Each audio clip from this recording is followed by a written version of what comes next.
How beautiful is that? It was the music. It's lovely, isn't it?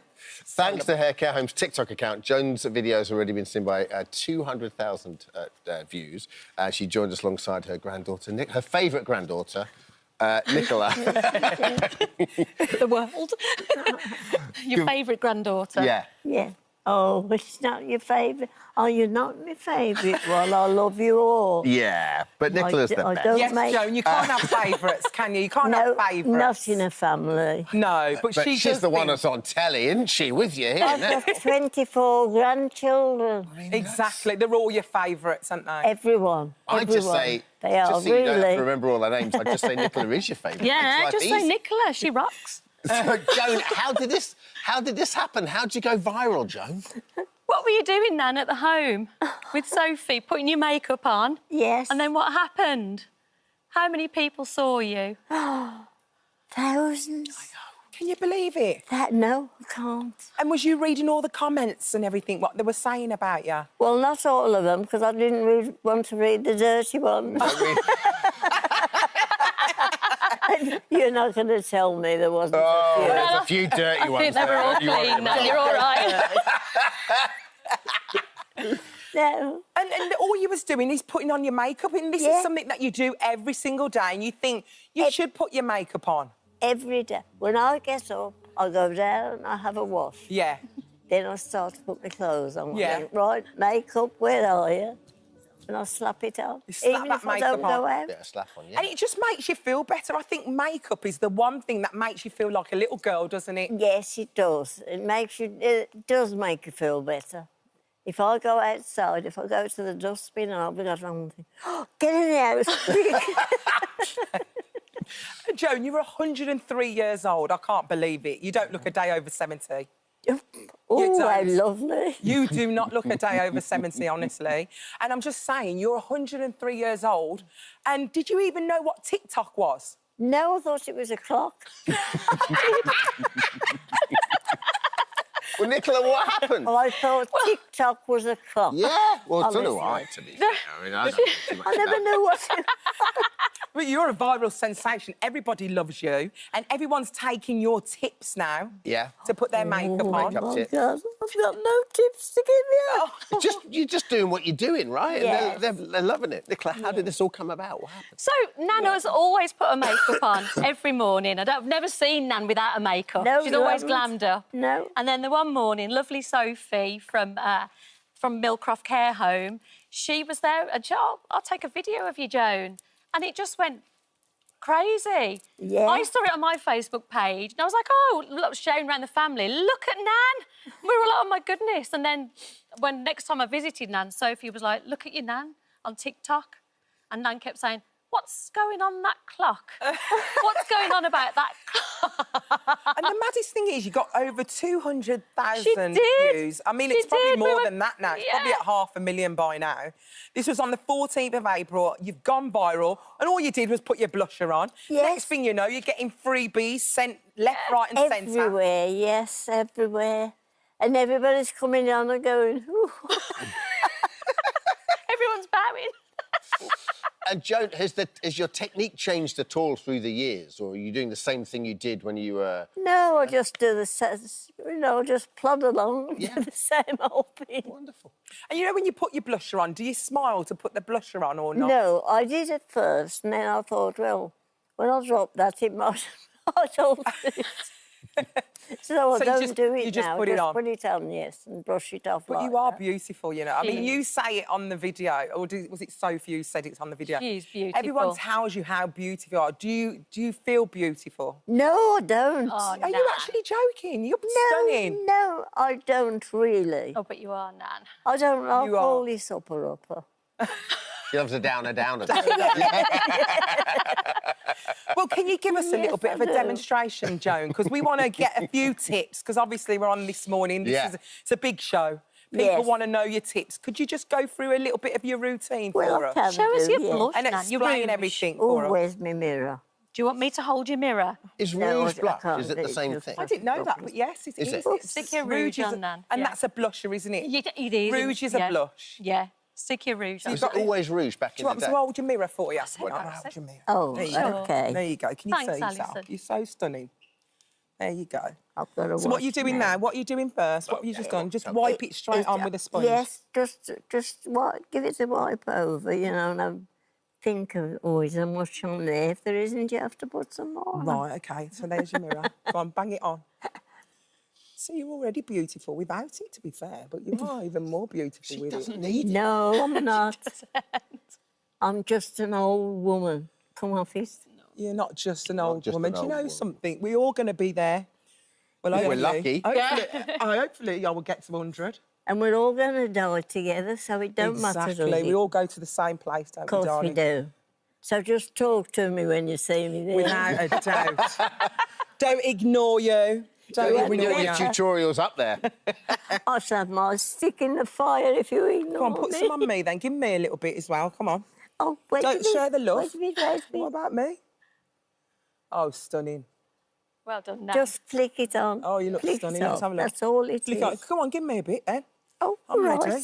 Come on. I want a Now, little bit. Muller, don't be so hasty. All right. Oh, I can't turn round. All right, got me. Make me look beautiful. Oh, you're beautiful that's enough, lovely. you are. Oh, thank All you. right, dear. Nan, well done. Don't make me even though.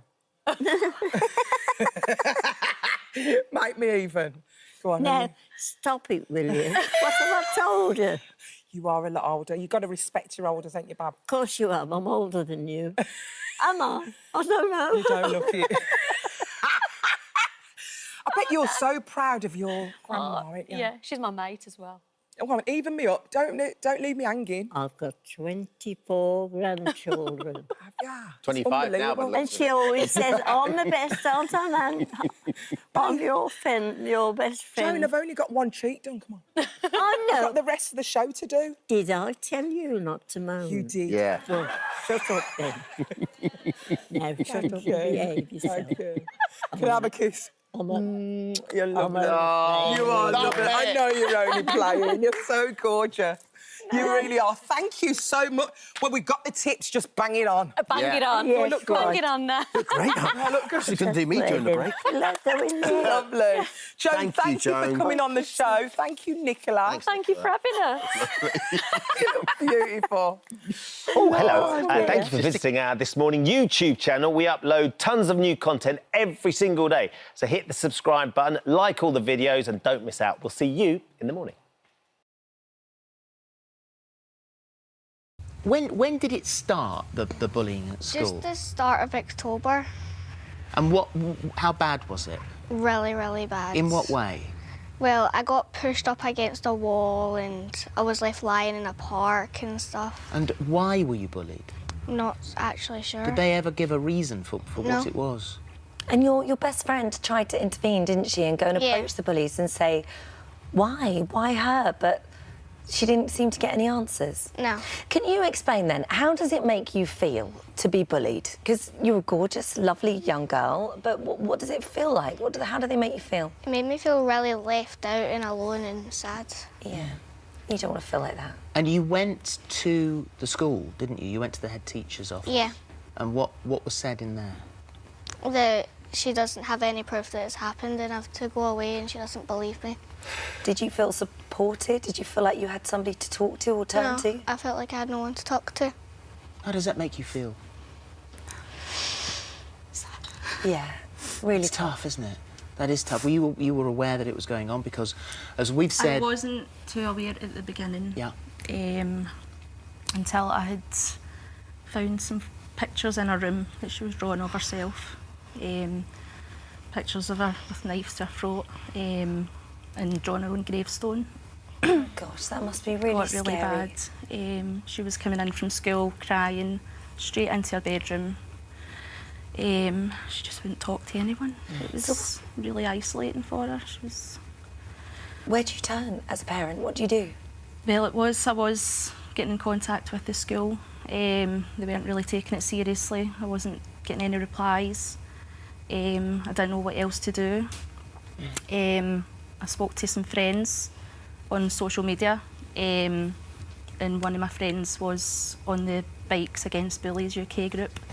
She put us in touch, and the rest is history, as they say. Well, let's find out a little bit about what Bikes Against Bullies do. So how did you begin this? Where did this start? Because this is a sort of a worldwide idea that you brought to the UK. Yeah, so my children were bullied extensively for 12 months.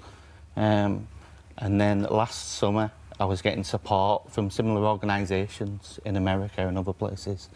And one of the relief my children got from the bullying was to take them to motorcycle events. Right. So it just seemed to make sense just to set one up in the UK. Yeah. And from there, it's just exploded. And Well, you're all volunteers. Yep. Are you a midwife? I am a midwife. Midwife, that's your job.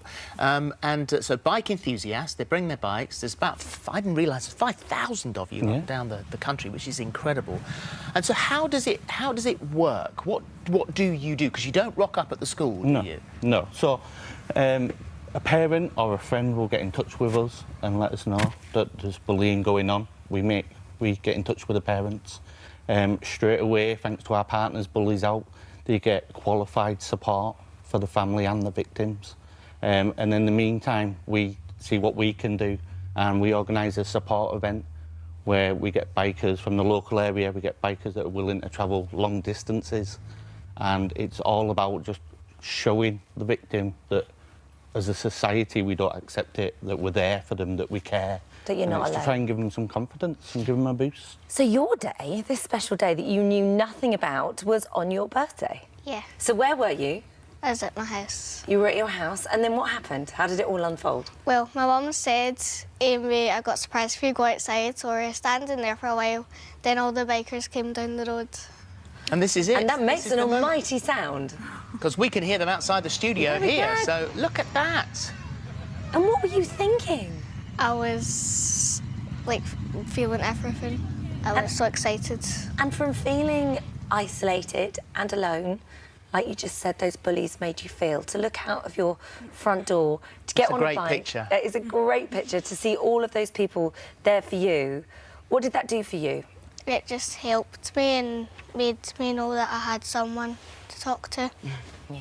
And has the bullying stopped? It's not stopped, but it's got a lot better. Good. And for you guys, I mean, there is a vetting process because I suppose you've got to weedle out the people who say something just to get you there. Yeah, we spend a lot of time supporting the family and making sure that they get the support that they need. And we don't always do a support run for them, but we make sure through Bullies Out that they've got the qualified support that they need. And then we've now started doing a youth programme, delivering an anti-bullying programme within schools and youth groups. And this is training up teenagers, isn't it? Yeah, Go in and actually speak to other teenagers or younger children. Yeah, with our partners, Bullies Out, we're just recruiting 2 youth ambassadors to work within their communities and deliver an anti-bullying message. Great. Well, I think you're amazing, all of you. You're 5,000 volunteers up and down the country. What a great sight to see. I know. You're It's what a great sound. coming down the road. The sound. We're all behind you. It's just it is absolutely amazing. There they all are. Louder, louder! And well done you for coming on the programme today. Thank you very much indeed. And just go back knowing that we both think you're gorgeous. Yeah, absolutely. Okay? Absolutely.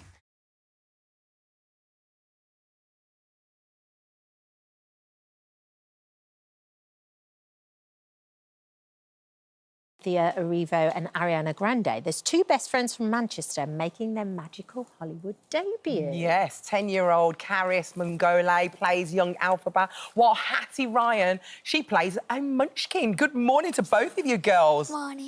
Morning. Now, how long have you been mates? Because you've been mates for a very long time, haven't you? Yeah, around 7 years. Maybe, no. Around 7 or 8 years. Yeah. So how did this all come about? Did you both have to audition? Did you tell each other that you was auditioning? Tell me what happened. So, I think at the time... So, first of all, we did a self-tape with us 2. Yeah. And then I think from Caris said that she got from the self-tape, I think she got it straight away. did you say? But at the time it was a secret because everyone else had to get a recall. Ya. Even though she's my best friend, I couldn't tell her. Oh, my goodness, you had to keep that secret from each other, but you both understood. Yeah, I didn't get it straight away. I did a self-tape like Karis, and then after the self-tape, I did an audition. Right. And then from the audition, I got it. Lovely. So tell me this, did you get to meet Cynthia and Ariana? Yeah. So she got to meet Ariana, and I got to meet Cynthia. What were they like? Ariana was so pretty. She speaks really high. Does she? Was she in a big pink She's like dress? a princess. Oh. I can imagine that. And what was Cynthia like? Because you actually got to go and see her fly, didn't you? Yeah, she's talked about this already, but there was one time on set and she was flying and I was just so amazed because at the time I was 8 and she's amazing. She's so brave to go up to the ceiling and fly. And they accidentally heard me in the monitor saying, wow. Really? Did you get to fly as well? Yeah, I did. What was that like? Was it terrifying or was it really exciting and exhilarating? At first, it was a bit scary because obviously you've got to get used to it. But as it went on, I got used to it and it was exciting. I mean, what an experience. There you are there. Look at you playing young Alpha. Gorgeous. And then, Hattie, you played a munchkin. Yes. Did you actually get to hold Ariana's hand? I did. But is it also true that you actually shut down production because you wasn't very well? Yeah. What happened? So, one time on set, it was quite windy and there was lots of, like, grit and stuff on the floor. Yeah. And it all flew up into my eyes and I started rubbing my eyes. And when I rubbed my eyes, because I'm ginger, I started going all red. No. And I started going all red and then I can't film because I'm all red, obviously, because I wasn't red for the rest of it. Yeah, because I wasn't red for the rest of it. So I accidentally sent everybody home. They were like, the Queen can't do it, so we have to shut down everything. Can I just say, your outfits today, very, very Giving us interesting. wicked vibes, They're giving me some wicked vibes. And I was just wondering, have you done that TikTok yet? You know, when they go, I'm a witch and you're it. Have you done that yet? Yeah. Have you actually filmed it yet?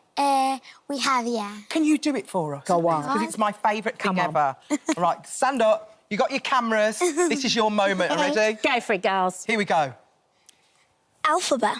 Glinda. Alphabet. Glinda.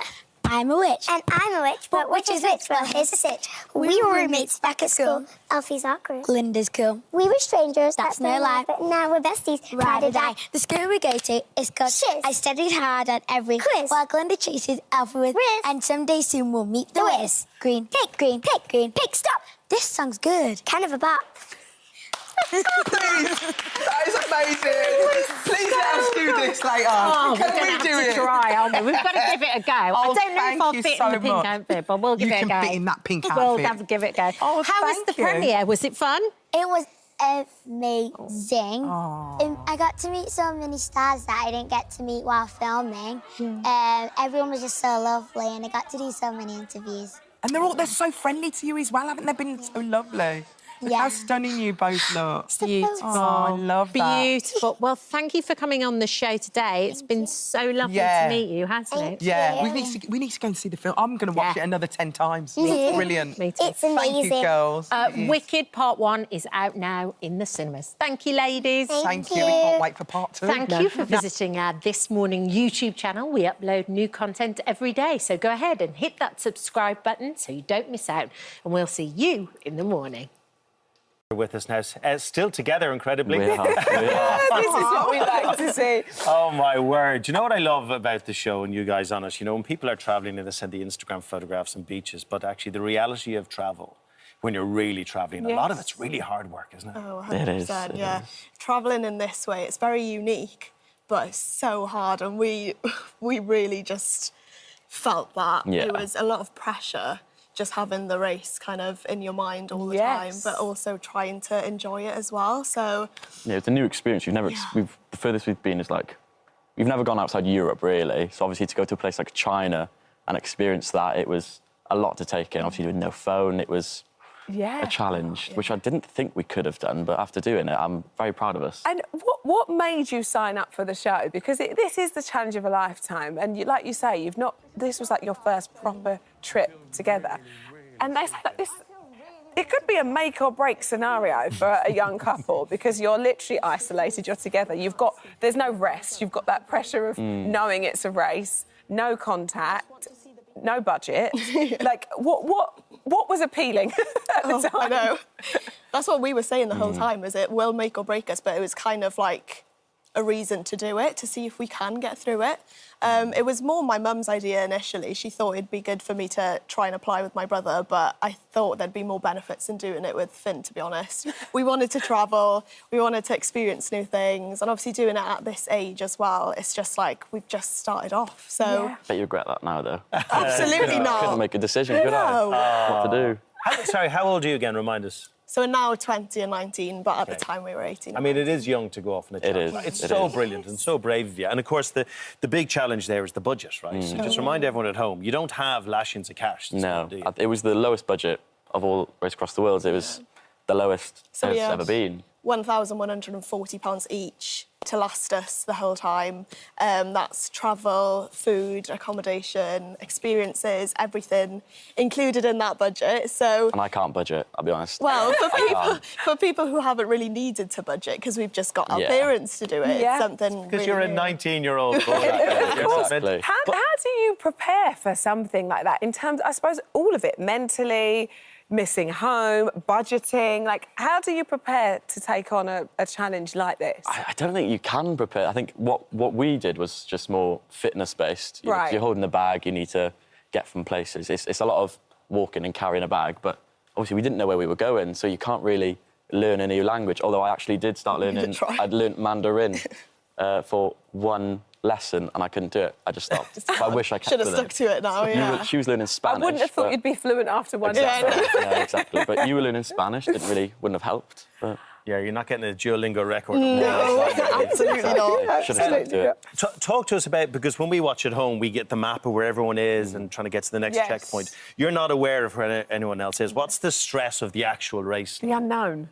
That's it, yeah. It was a lot of stress for you because she's just plans. So she was trying to plan their routes and where they were. So she spent her head in a notebook trying to figure out where they were, what they were doing, which you just can't do. It's so stressful because you're trying to just focus on yourself, but you're also kind of thinking about where everyone else is, and you have no idea. So the thought of like falling behind, and that really stressed me out. I'm so competitive, and I just couldn't give it a rest. If one thing goes wrong for us, all you can think about is, the other teams are ahead now. Yeah. They've probably already arrived. So it was hard to balance it. It's so definitely. unpredictable. Things go wrong for everyone, but we just don't realise that. Yeah, of course, and you don't know, and like you say, it's not knowing if someone's, you know, close to you, there, you've got to look over your shoulder. You can't, it's not just going away and travelling and it's a bit of a rest and you're exploring.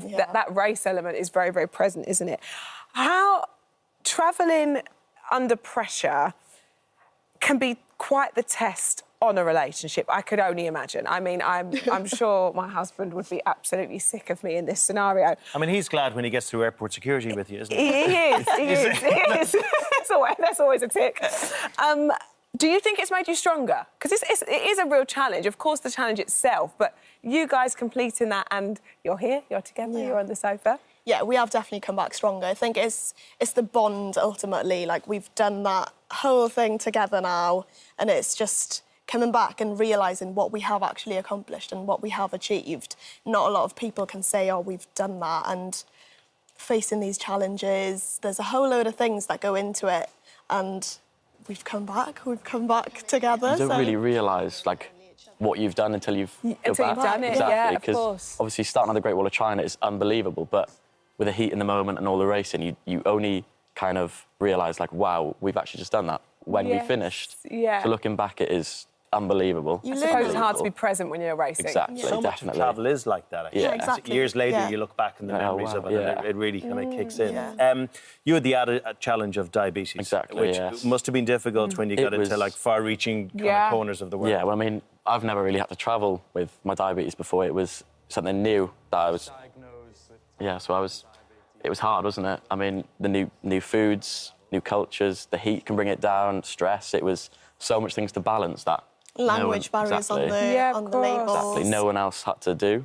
And obviously, buying sugar then was with our budget. We didn't get any extra things. So it was new, but How are chicken claws for diabetes? Completely fine, actually. No sugar, no carbs. Didn't need insulin for that. Noted. Yeah, but I wouldn't have them again. All right for diabetes, not all right for the taste buds. And have you got the travelling bug now? Is this the end, or is this something that's really fuelled you? Far from the end, I Well, think. as soon as we came back, we went straight to Australia. Yeah. There we go. Thankfully, no budget. Otherwise, 3 days in. Yeah, we wouldn't have lasted. We wouldn't have lasted, no. Well, we can't wait to see what's next for you. Really, really Good on you. It's exciting, lovely isn't meeting. it? South America. Yeah, that's what I I want want to to go back to Nepal. Oh, There you go. Oh, wouldn't you love to be that age? With all that travel ahead of you? Absolutely not. Wonderful. Enjoy it all. Do it all. Much. Do Lovely it all. talking to you. Oh, lovely. Race Across the World continues tonight at 9 p.m. on BBC One. Thank you so much for visiting our This Morning YouTube channel. We upload new content every single day, so go ahead and hit that subscribe button, and we'll see you in the morning.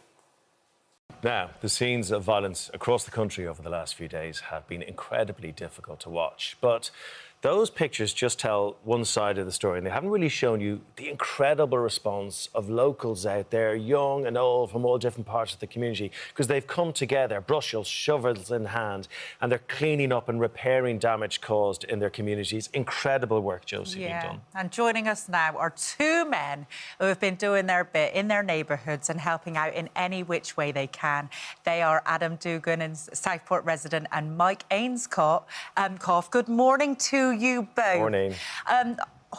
We've had some horrific scenes over the last couple of weeks, horrific. But what I think we're good at in this country is we pull together in times of tragedy, and it's because of people like you two. So I'm going to start with you first, Adam. Now, Adam, can you explain to me some of the scenes that you were seeing in your local community and why you had to get involved? It was just horrible to see. These people don't deserve this. Everyone should feel safe in their own home. And we were driving through the area to get to the job we had booked in on Monday, and just seeing the devastation and just had to help. Adam, describe the community to us. Describe the people. There's a lot of lovely people in Middlesbrough. Not everyone is what you see on these videos on social media. And people in Middlesbrough do anything for you. Oh, and you're a joiner, aren't you, Adam? So you were driving past these horrific scenes and realising that they did need a little bit of help. Because people have been through so much, were they a little bit hesitant to take your help at first? They were, yeah. There was a few people that didn't want to answer the door to us. There was a few people that also didn't want the help while we were here. But when we got started, and they've seen that we were here to help and we weren't charging, there was more and more people coming. Adam, we're looking at the street you're on now, and it's a gorgeous, typical terrace street, lovely old houses, and it looks all peaceful now, but the boards, and there are lots of them. So talk us what you had to do there, what you found there, and what state the residents were in when this was happening to their homes. Oh, the residents were quite upset by it all. There was one particular family that was celebrating a birthday party the day before, on the day of the riots, and someone threw a brick through the window while the child was celebrating a birthday. They were terrified. My word. So you saw all this happening, you said, I'm going to do something about it, and very practical measures. You and some helpers boarded up all the windows for them. How many did you have to do? Me and Dan did about 12 in total, about 20 windows it ended up being. But there wasn't just us here. There was multiple tradesmen. There was different companies. It was a good turnout, to be honest. So you've seen lots of people in your community get together and, help board windows, help your community there, help people. I know it's such tragedy what everybody's been through, but has it installed something in yourself, Adam? Yeah, the amount of people that turned out to the cenotaph just off their own back to help clean up, it did restore your faith in humanity, but there is a lot of nice people here. Good man, Adam. You're a fine example of what this country's really about. Yeah. Everyone needs to watch it and take on board, and keep leading the charge. Fantastic. Thank you so much. Take care. When something horrific happens, people need a place to go to mourn, to grieve, to pay their respects. And that place has been an area in Southport after the awful death of these gorgeous young children. But it's looking so peaceful and respectful, and mainly down to one man, and a lot of helpers. Mike Ainscoff's down in Southport at the moment. And Mike, thank you for joining us this morning. You've been tending to all the flowers there and the messages and the little teddy bears that have been left. So first of all, on behalf of everyone right across the world, thank you. Amazing work. Well, thank you. Describe what it's been like there over the past couple of weeks, if you don't mind. The word would probably be besieged by the number of people surrounding the outside of the house to look at all the flowers which people have very kindly donated. And Mike, you saw all these flowers being laid and you had to do something about them, didn't you? So what have you been doing with all the flowers that have been laid out quite near to your house, actually? I couldn't bear the thought of flowers standing against the wall not in water. So I brought out a bucket. I subsequently brought out about 5 or 6 buckets. Then neighbours brought things to stand flowers in. Then somebody put out a request and we were inundated with buckets from all over the major supermarkets, people buying buckets, children turning up with buckets, a whole range of different colours, shapes and sizes. It's been fantastic that they did. And it looks... And then all the cuddly toys as well. It looks absolutely beautiful. Beautiful. Well done, you. And Mike, the cuddly toys you mentioned there, you've made sure they're well protected as well, because obviously there's awful loss of young people's life here, so they're very, very significant, the symbols of that. You've been taking care of them as well with your helpers. Every night you're giving them a nice, dry, warm, safe place to be, those cuddly toys. Talk to us about that. Yes. Yes, every night all the cuddly toys live in the dining room. They came out this morning and it started to rain, so we started to get them in, and one person who's helped before came in to help, and a man just walking past offered his help, and we got them all in successfully. So they're all safe and dry in the dining room again. Oh, Mike. Good on you. You know, I mean, you are a keen volunteer, aren't you, Mike? Communities would be so lost without people like you. And have other members of your community surprised you, Mike, of how they've all come together at a time like this? A lot of people are pulling together. Here, the best symbol was probably to do with the riot which followed. And it was like an army walking down this road, carrying shovels and brushes for another 200 yards to go and help out and tidy up after the riot which took place, basically. And we've had super help from the police. They operate a barrier here. Mike, you've provided this amazing and very important focal point for the community as they try to heal from this awful tragedy. So what have you seen? How are the community dealing with things at the moment? A variety, you see. Young children, we did in fact open up the garden so children could walk round and see all the cuddly toys. That's helping some of the children. And from adults' point of view, a lot of ladies will cry. Men will clamp their mouth closed. They will not talk because they know they will be affected emotionally by it, which they are. And as one grandfather termed it, how do I explain this to my grandchildren? Mike, thank you. Thank you for everything that you're doing there. And Adam, thank you for everything that you're doing there. You know, at times like this, when people like you pull together, it does, like, as you said, Adam, restore your faith in humanity. And again, thank you to all the other members of the community that have been there, out with their shovels, out with their tools, helping to put all the pieces together. It's very moving, isn't it? Thank you for visiting our This Morning YouTube channel. Now, we upload new content every day, so go ahead and hit that subscribe button so you don't miss out. And we'll see you in the morning. Oh, I can't wait to see this book now. Well, keeping the tradition alive, we're joined now by stars from the Ripley's Believe It or Not 2025. Mike Foley, a dentist based in Florida who was literally can pull cars with his teeth. Saw him, right? And the world's most flexible girl, Liberty Barrows from Peterborough. Hey. Morning to both of you. Morning. Morning. Mike, we'll start with you because when I read my notes, the first thing I got was his fascination started when he used to collect shark teeth on the beach. I get that. I love sharks. But that wouldn't necessarily lead me to doing that. So how did you go from Collecting shit because you grew up in Florida, right? I grew up in Florida. Yeah. But I'm terribly sorry about your bird. Oh, don't worry. I'm just happy it's the only thing that broke. Don't worry, don't worry. I'm sure we've got another 6 out of the back. You mean Swifty? The bird was we've got replacements. Don't worry. Good. But I've been collecting my whole life, and that's actually what brought me to this. I've been collecting shark's teeth since I was a child. I used to find them on the beach in Florida. Yeah. And my collection started initially with fossils. After a few years, my collection evolved into more oddities, but also circus-related objects. Florida's got an amazing circus history. A lot of the performers would spend their winters in an area of Florida called Gibsonton, which is about 20 minutes from where I live. Yeah. The rich circus owners would spend their winters in Sarasota. That's where they've got the beautiful Ringling Museum and his big, beautiful estate. And so I started collecting circus-related objects as well. And one of the objects that I won at an auction was a mouthpiece that looks very similar to mine.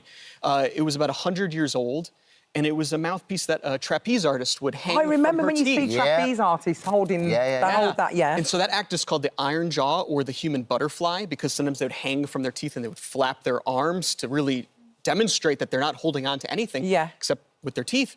And so when I saw that mouthpiece, I thought this is quite simple and maybe, crude.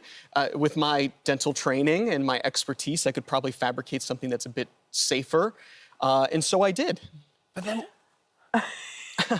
I get that. But then, like, when you first start, how do you work out that your teeth... I know your teeth are bones and they're strong, but how do you work out that they're not going to fall out or you're not going to hurt yourself? He's a dentist, Babby. He knows whether the...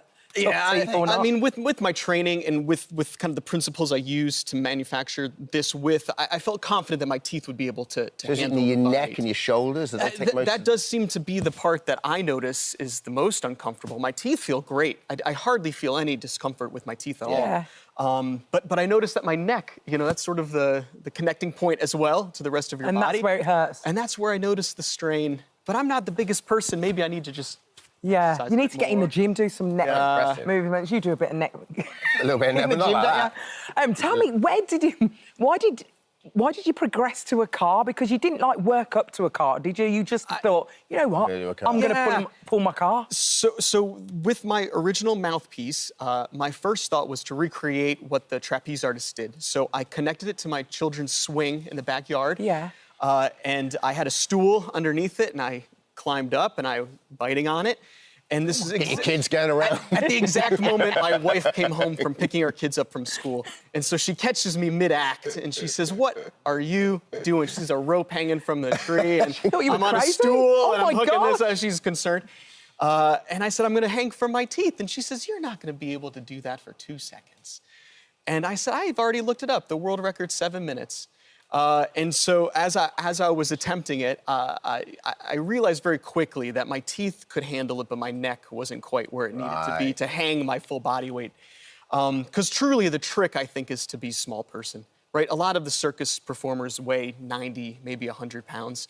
I'm like about 160. And so I could tell I was putting about 100 pounds of pressure on the appliance before it got uncomfortable. And I'm a practicing dentist. I was doing fillings this Wednesday. And so I didn't want to give myself a disability claim. And so I thought, that's too dangerous. And so I thought, well, I'm putting 100 pounds of pressure on. I can do something. I think it's absolutely incredible. Partially the natural Liberty, we have to move on to you. Where did you discover you had this incredible talent? Well, what's weird is I was actually never flexible when I was younger at all. I wasn't flexible at all. I would try and do things like dance, gymnastics, or anything athletic. Yeah. And somehow every time I would just end up with my face in the floor. I'd literally crumble like a cookie. I hope we have Rihanna to thank for this. I was Is that right? Rihanna's the reason, umbrella? Yeah, it's coming up. So basically, I had a breathing difficulty, so I actually couldn't do a lot of things. Yeah. I'd sound a bit funny when I talked and everything. And it was only when I was 10 years old, I was watching a Rihanna music video, and I copied a dance move she did in it, and I bent my body backwards. And after that, my breathing difficulty went away. And so I continued practicing because that's what got me healthy. So I was like, why not continue practicing? And then when I was 12, I added in animation dance movements so that I would be flexible all throughout my body. And that's how I started. So can you show us some of your go-to moves? Okay, I'll show you some of my favorite. Yeah. I love this. So This one is actually known... Face the audience, the audience. Yeah, let them see. This one I have the world record for, and it's known as the world's most flexible back bend movement. And since I got the record, some people have been calling it the Liberty Lowdown. So this is kind of a fun Liberty one. Lowdown. Liberty. Here we go. Let's see. Go on, Liberty. Oh my gosh, Liberty. And Liberty, are you in any pain whatsoever doing this? No, but I will say, I've been on a lot of plane journeys recently, and I'm a bit stiff today, and I got this mic, so I'm trying to do the best I can. Liberty, do you have to warm up in the morning? Like when you wake up, do you have to stretch and stuff? Yeah, I do a little bit of warm-up through yoga and dancing. Yeah, every morning. It's absolutely unbelievable. And where have you performed this, then? I've performed all over the world. Like, I was just... it's really, really crazy. I was just in Asia, touring Asia, doing performances. Then I was just in America, Los Angeles, then New York, and now I'm back here, and I'm really tired. Well, whale of a time, yeah. But it's been awesome. Well, listen, congratulations, guys. I mean, the fact you're both in the book. in Ripley's Believe It or Not, which is the Spark Your Curiosity. That's the annual, which is out now. I mean, you know, when you are doing something more unusual with your body, this is kind of... That's the Bible, really, isn't it? Oh, really, yes. Oh, there you are. Look at me. How does it feel to be in the book? Hey, that's this morning right there. Is it? Yeah, look. This one? This one right here. Oh, yeah. Oh, wow. Yeah, I did that record right here, right in the studio. Did you? Yeah, it was amazing. Unbelievable. And there's you, Mike. There you go. Your next year's picture, Mike, can be you killing our bird and bringing it back. Thank you so much for joining us, Liberty and Mike. Thank you so much. Thank you so much for visiting our This Morning YouTube channel. We upload new content every single day, so go ahead and hit that subscribe button, and we'll see you in the morning. Your dream to set up this boutique, how did that then translate into a TV show? How did the reputation spread? Well, can I just say we're from Essex, so they heard us first. Gotcha. Yes, so Okay. very topical. We made a documentary with a TV company about 3 years ago, and we've always stayed in contact. And it was from there, really, an idea that was just an idea. And now where it is. did the germ of that idea come from? Was it buying your own wedding dress? Was it listening to other people saying, I can't find anything? It was going shopping with somebody for a wedding dress, sort of 20 years after I first got married, and things hadn't changed. Everything was a size 10, 12, 14 if you were lucky. Personal experiences as well. So what was your experience of buying your own wedding dress? My wedding dress shopping experience was horrendous. There was nothing in my size. I couldn't go into a shop and just pull out whatever I wanted to pull Alison, out. why is that? Why is that? Why are shops so limited on their sizes? It's a tricky one. The thing is, there's so much politics around in it, and you know you have to buy minimums from collections and things. So you have to commit yourself to a lot of money, and this economic climate doesn't allow you to just willy-nilly buy. Especially if you're a small boutique. You're trying to cater for all needs. Yeah, so we don't do all the needs, we just do the bigger needs. But Joe, you talk about the fat girl mentality. What is the fat girl mentality? See, you wouldn't understand it, Amy, because you're not a fat girl. Just see, it'd probably translate to blokes equally. I think it's just the way... as a fat person, you see life differently. Life is different. You have to think about things you wouldn't if you were a thin person. Turnstiles, big no-no. Yeah. Booths in restaurants. Because you've lost a lot of weight, Joe, though, haven't I have you? lost a lot of weight. weight. What size were you and what are you now, then? I was about a 36, so big, and now I'm about 14. Yeah. I'm interested in more of these things like seat belts on planes. Yeah, so absolutely. It's the orange walk of shame. Yeah. Oh. Needing 2 seats. So the good thing is, when these women come to see you, you understand the way they think. Oh, there isn't anything that they can say to us that we haven't experienced ourselves. And I think the thing is with me and Joe, we won't tell a bride, we'll let them see for themselves. We'll show the bride. So, and they can then make that decision themselves. If they don't, then we kind of do have subtle ways of suggesting other things. Can be a bit outspoken sometimes. But it's interesting, even reading about the two of you, you say all the time fat girls and fat brides and fat... Because for the rest of us, you know, that word has become controversial now. You know, people say curvy and the larger lady.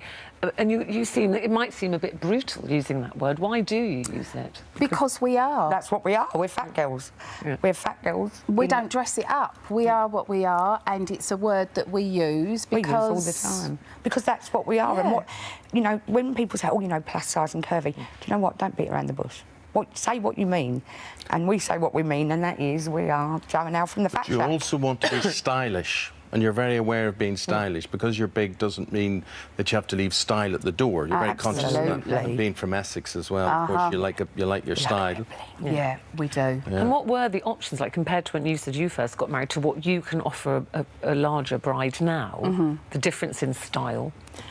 I think that we're really lucky the collections that we hold. There's a bit of everything in there, isn't there? It must be a lovely feeling, because we all know, we've all been with friends when they're choosing their wedding dress, and it's very emotional, isn't it? Oh, we cry every day. Oh, we're always crying. We cry every day. And what about getting invited to weddings? All the time.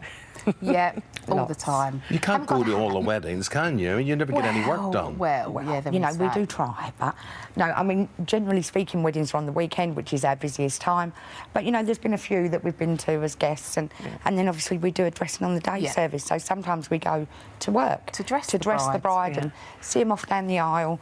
And you know, because some dresses are quite complicated, aren't they, with lacing and buttons? They can be a bit technical, but you know, corset queen that I am, don't worry about that. I've got it in hand. You said, Alison, that your own experience was really not a nice one. Did that affect your whole day, and the whole kind of memory of your wedding day was a bit tainted by that? That's you. It has, Ruth. Yeah. And do you know what? 12 years down the line, it still affected me, which is why I think both me and Joe are very passionate about what we do, because I don't want any bride to ever experience what I went through. Would you not do it again? If the time's right, I would do it again. You'd have the right dress it would this have time. to be a spectacular dress. Yes. Yeah, it would have to tick all the boxes for me.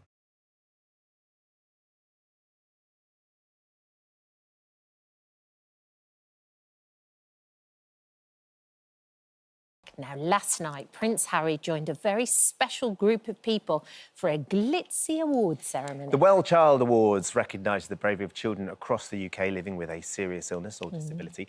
And this year, This Morning, had a very own award, and picking a winner has been a real family affair. Hi guys, I'm here for a very important task because I'm here to choose the recipient of the This Morning Special Recognition Award for the Well Child Awards. I mean, no pressure there. It's a really special award. It's the first time we've done it and we're really excited about it. What's really difficult is the fact that we're going to have to choose one person to win this award, and I don't know where to start. Alison and the team had such a tough decision to make, but they needed to reach a verdict. They are all showing an incredible amount of resilience despite what they're going through on a daily basis. Can we not give 4 awards?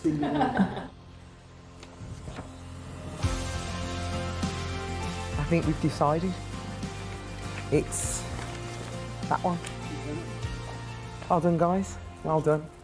Out of all the worthy nominees, one young man really stood out. 11-year-old Lewis is funny, brave, and the life and soul of multiple charity events, and raised over £65,000 for Alder Hay Children's Charity. Everyone at This Morning felt that this incredible can-do attitude, as well as his kind and caring nature, deserved to be recognised. So we sent Sean to his primary school in Halifax for a little surprise. Now, the camera crew are in his lesson right now. He thinks they're there to film his teachers. Little does he know we are about to surprise him. Oh, I love things like this. Follow me. Hello. To interrupt, I'm looking for a Lewis Connor. Is there a Lewis here?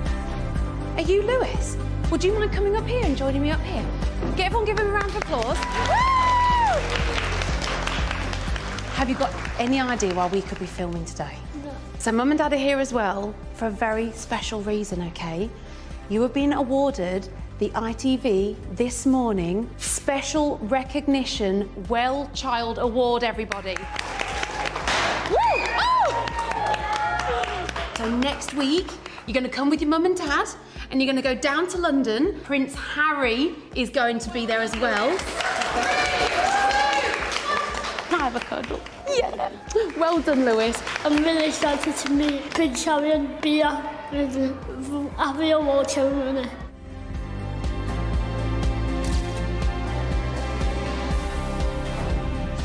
Ah, well done, Shan. Isn't that a great photograph? Look at all the smiling faces swamping their pal Lewis. Good stuff. Right, this is the red stroke purple carpet, and all the celebs and Lewis and his buddies are going to walk along here, as will Prince Harry. But as we speak, they are in a secret room somewhere. I think we better track him down, don't you?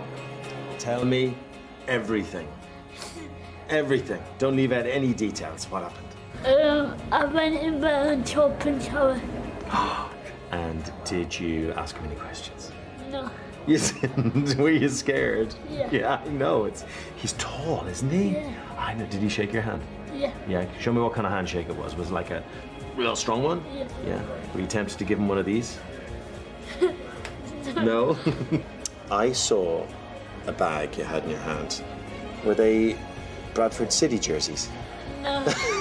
They were Ollie and Ellie from all day. Did you give them to him? Yeah. For his children? They said that's amazing. I'm so excited for you today. You have a brilliant time, won't you? Well, the red carpet is absolutely buzzing. Lewis is ready, but I gotta get ready too, because I have a very, very important job. He's just such a fantastic kid. I can't wait for you to meet him. Would you please welcome on stage the winner of the ITV This Morning Special Recognition Award, the brilliant Lewis Collins. I'm going to put it on myself in my bedroom. Feel really proud of myself, and it is the best day ever.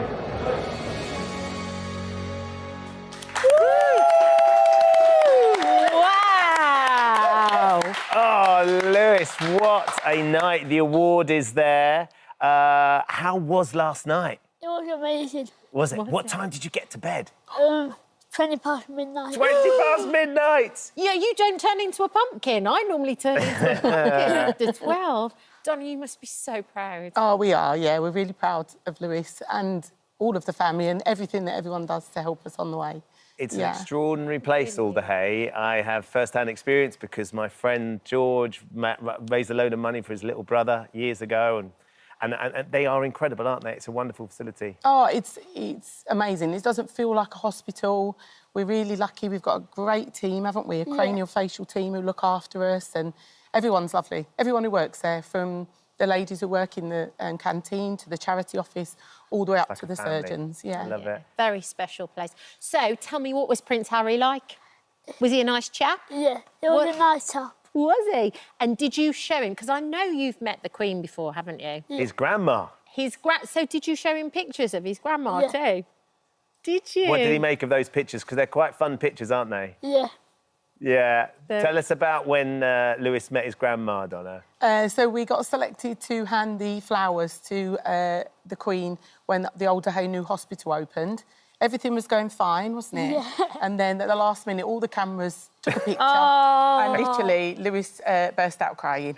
What did Prince Harry say when he saw that picture of you giving some flowers to his gran? He said, that's my grandma. Oh, so cool. She looks absolutely amazing. What we know is you love your cricket. You are a massive cricket fan. How amazing was it to be on the table with Johnny Bairstow yesterday? It was really good. Yeah. Tell us a little bit about his love of cricket, Donna. So Lewis plays cricket. He plays for our local cricket club. You won the league this year, didn't you? Yeah. Congratulations. Wow. But he loves watching it, playing it, and that's his first thing that he asked to do once he's well after a surgery. When can I play cricket again? When can I play cricket? And he obviously faces all these obstacles really bravely and brilliantly, but you're also raising so much money as well, over £80,000. What's your next plan? So what's next? In November we start charity night, and next spring we're climbing Snowdon. Oh wow! You're climbing Snowdon? Yeah. Are you in training already? So Lewis has got double foot surgery coming up in November, so we can't do it till after then. And then after then, Lewis is adamant he wants to climb Snowdon. Wow, that's amazing. And I've heard you've got something for us as well this morning, do you? Yeah. Is this right? Wow. What, is this an invitation to climb Snowdon? I'm not sure I could do that, Lewis. Let's have a look. Oh, a great big thank you. Lewis, that's lovely. That is absolutely lovely. Thank you so much. We are thrilled to bits Yeah. to have you on the show today. Well done for everything that you're doing. Keep being you, Lewis, because it's a really special, special, infectious energy that you have. Thank you, Donna, for coming in. Thank you. You can get some sleep now. Yeah. Thank you for visiting our This Morning YouTube channel. We upload tons of new content every single day. So hit the subscribe button, like all the videos, and don't miss out. We'll see you in the morning. Now, I first met our next guest about 5 years ago. We were both about 12. I had the honour of presenting him with the Pride of Sport Award for Fundraiser of the Year. He was just 10 years old. Alfie has since grown quite a bit, but has continued to work tirelessly to help others, and here he is now today. Here he is. After Alfie's dad, Keith, sadly took his own life in 2017, Alfie and his mum, Alison, found themselves without support. So in a bid to help other families in the same tragic situation, they set up Alfie Squad. Now, the organisation has since helped countless other children just like Alfie, and they join us today as they prepare to roll out their amazing work nationwide. It's so lovely to see you both. I can't believe that was 5 years ago. Does that bring back a few memories, Alf? Yeah, it was good. Really good events, and I loved it. It was an amazing event, and I think the thing for me is I'm not surprised at all that Alfie Squad is still thriving and flourishing. I'm thrilled that it's going to go nationwide as well, and more people are going to benefit from the hard work that the two of you have put in and the whole team behind it as well. I think the thing that's really, really compelling is it came from such a tough place for you, Alfie, and for you, Alison, as well. Take me back to that time. What do you remember? Because you were only a young lad at the time when, sadly, your dad took his own life. Yeah, I was only 8, so I can't really remember too much. I just remember feeling really alone and really isolated. I felt like I was the only person in the world who'd lost someone, let alone someone so close to me, to suicide. It's something that's it's not unique by any means, but it's not spoken about much, especially like losing a parent. With Alfie Squad, we don't just deal with people who've lost a parent, but anyone. And so I do just remember feeling alone, and like I didn't really have many people to talk to, because like I had a class full of friends, and then I had my family who all understood, but my mates didn't. But I can't really expect much from 9-year-olds. Yeah, of course. But I had my family, but I didn't feel like I had anyone my own age or someone who could experience it exactly. Like, I'm an only child. I didn't know who to turn to, really. And you said you felt guilty as well because your dad was having mental health issues and you felt guilty that you hadn't noticed, that you hadn't helped him or stopped him. Yeah. Afterwards, like, when I found out what actually happened, I blamed myself massively. I thought that if I had been a better son, then it wouldn't have happened and my dad wouldn't have done it. Obviously, I know now that that's not the case, but I was only 8. I didn't really know any better, didn't understand how mental health issues and that worked. Yeah. I just thought that if I was being better and if I would have spoke to him more, or if I would have made more of an effort, then maybe he would still be here. And Alison, the situation must have been obviously so heartbreaking for you because you're dealing with your own loss, and at the same time, it's knowing what to do with your little boy too. Yeah, well, that was the main problem, that I didn't know what to do. Yeah. I didn't know anyone who'd gone through the same situation as us, and I was really mindful of the fact that I didn't want Alfie to grow up struggling with his mental health because we couldn't give him answers. It was just very isolating. We lost friends who didn't really want their children to be associated with Alfie because of I presume, the stigma of what had actually happened. So it was really, really worrying. Well, it's also that situation as well where you don't want to make the situation any worse either. You want to get it right and you want to handle it in the right way so that, you know, you can minimise the heartbreak for him too. So what did you do? One of the first things I decided is that Alfie had to talk as much as possible. I didn't want him bottling anything up. Really? And that actually resulted in, for the first 2 years, well, at least a year and a half, Alfie would come into my room every night and we'd talk for up to an hour every night so he could let everything out before he went to sleep. And, you know, a lot of it was questions that I couldn't answer, but I decided to tell him if I couldn't answer it and I would try and find it out. I just wanted Alfie's questions to be answered. But a lot of it, as Alfie said, was down to his isolation, but also that he was blaming himself. That, you know, if he wasn't a better child, then his dad wouldn't have decided to leave him, and that was the biggest problem we had for a good while. Big hurdle to overcome for you to understand that actually was no responsibility of yours. So where did the essence of Alfie's squad come from then, Alfie? So it was around, I lost my dad in the May of 2017, and then in the November, I think it was, we were just out, we went to the shops and we met a homeless man and his dog, and we spoke to him for like a good half an hour or something, just talking about everything. And then after that, I realised that I wanted to help other people because I knew that I was going through such a tough time, but then there's other people who are also going through stuff. And so after seeing that, I wanted to like work something out to try and help others. Initially, it was going to be a Help the Homeless campaign, but eventually we decided to go for something more familiar to us. And Alfie Squad's the only group of its kind, so it's sort of natural. It's what I wanted when I was 8. I wanted people to talk to, and now we've got it. So tell me about Alfie Squad. Describe it to me and all the different elements of it. So when visitors come to the group for the first time, they expect something that's like somber and people aren't talking much, and it's quite like sad, but it's the complete opposite. Everyone's running, like as soon as you walk in, you've got little 8-year-olds running around everywhere. Lunatics. Yeah, basically laughing their heads off. Good. It's really nice. It's like a youth club. We've got how many? There's 26 in the first group now. So we've got 25 new brothers and sisters. Wow. So that group is actually full. We started with 7, didn't we? Yeah. And the first week they were all really quiet, they wouldn't talk to each other. And now it's like we're full at capacity, and it's like a massive family. And you do all different activities, pizza, movies, Quizzes. all different things. Quizzes. Yeah, we do all different things. So we've done Katumba, which is Brazilian drumming. We've done like a magic workshop. We had a magician come in, do the circus workshop.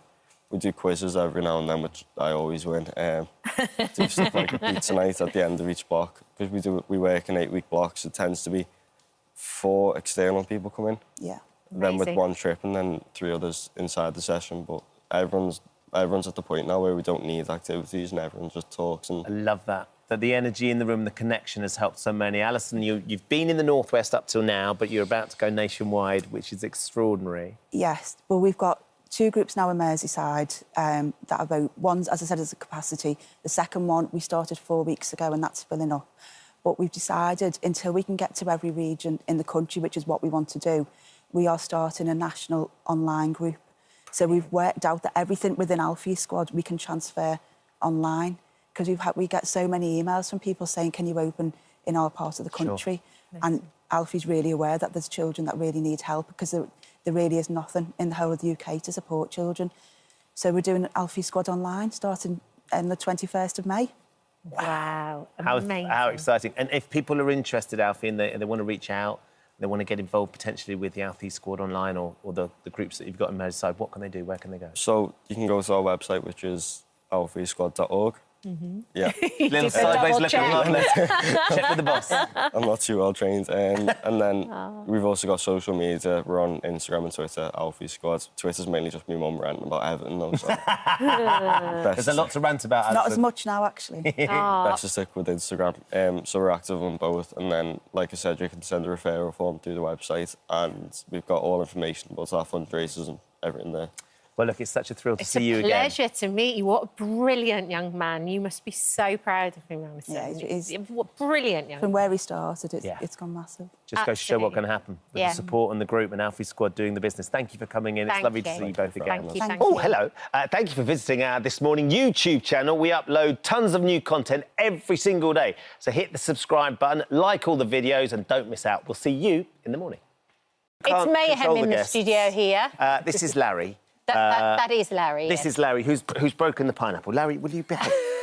You're a very special guest. We need you to sit down and behave. I'm not sure he's going to. Larry, alongside... Rusty. Got over here. Are here because our next guest has dedicated his life to rescuing ill and injured dogs in Thailand on the island of Koh Samui.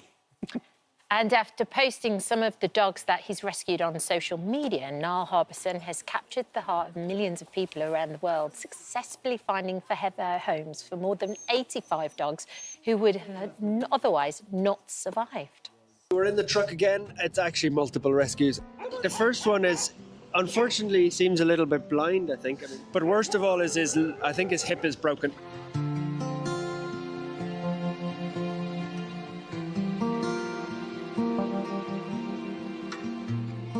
Already need to go to the next place, which is puppies.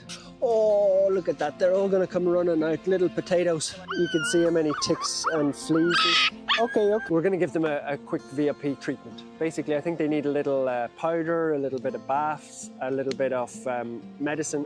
What a day. It's one of those days where you go home and you think, just a tiny bit change the world for the better. We're going to try and save you. We're going to try and save you. We got very special news. You're going to be adopted. The Freedom Dance. Look at the Freedom Dance. Oh, and Niall joins us now alongside two of the dogs that he saved, Rusty and Larry. They enjoyed the dog, VT, They didn't they? did. Did you see their ears going? But... So who are these guys and how did you rescue them, Niall? Rusty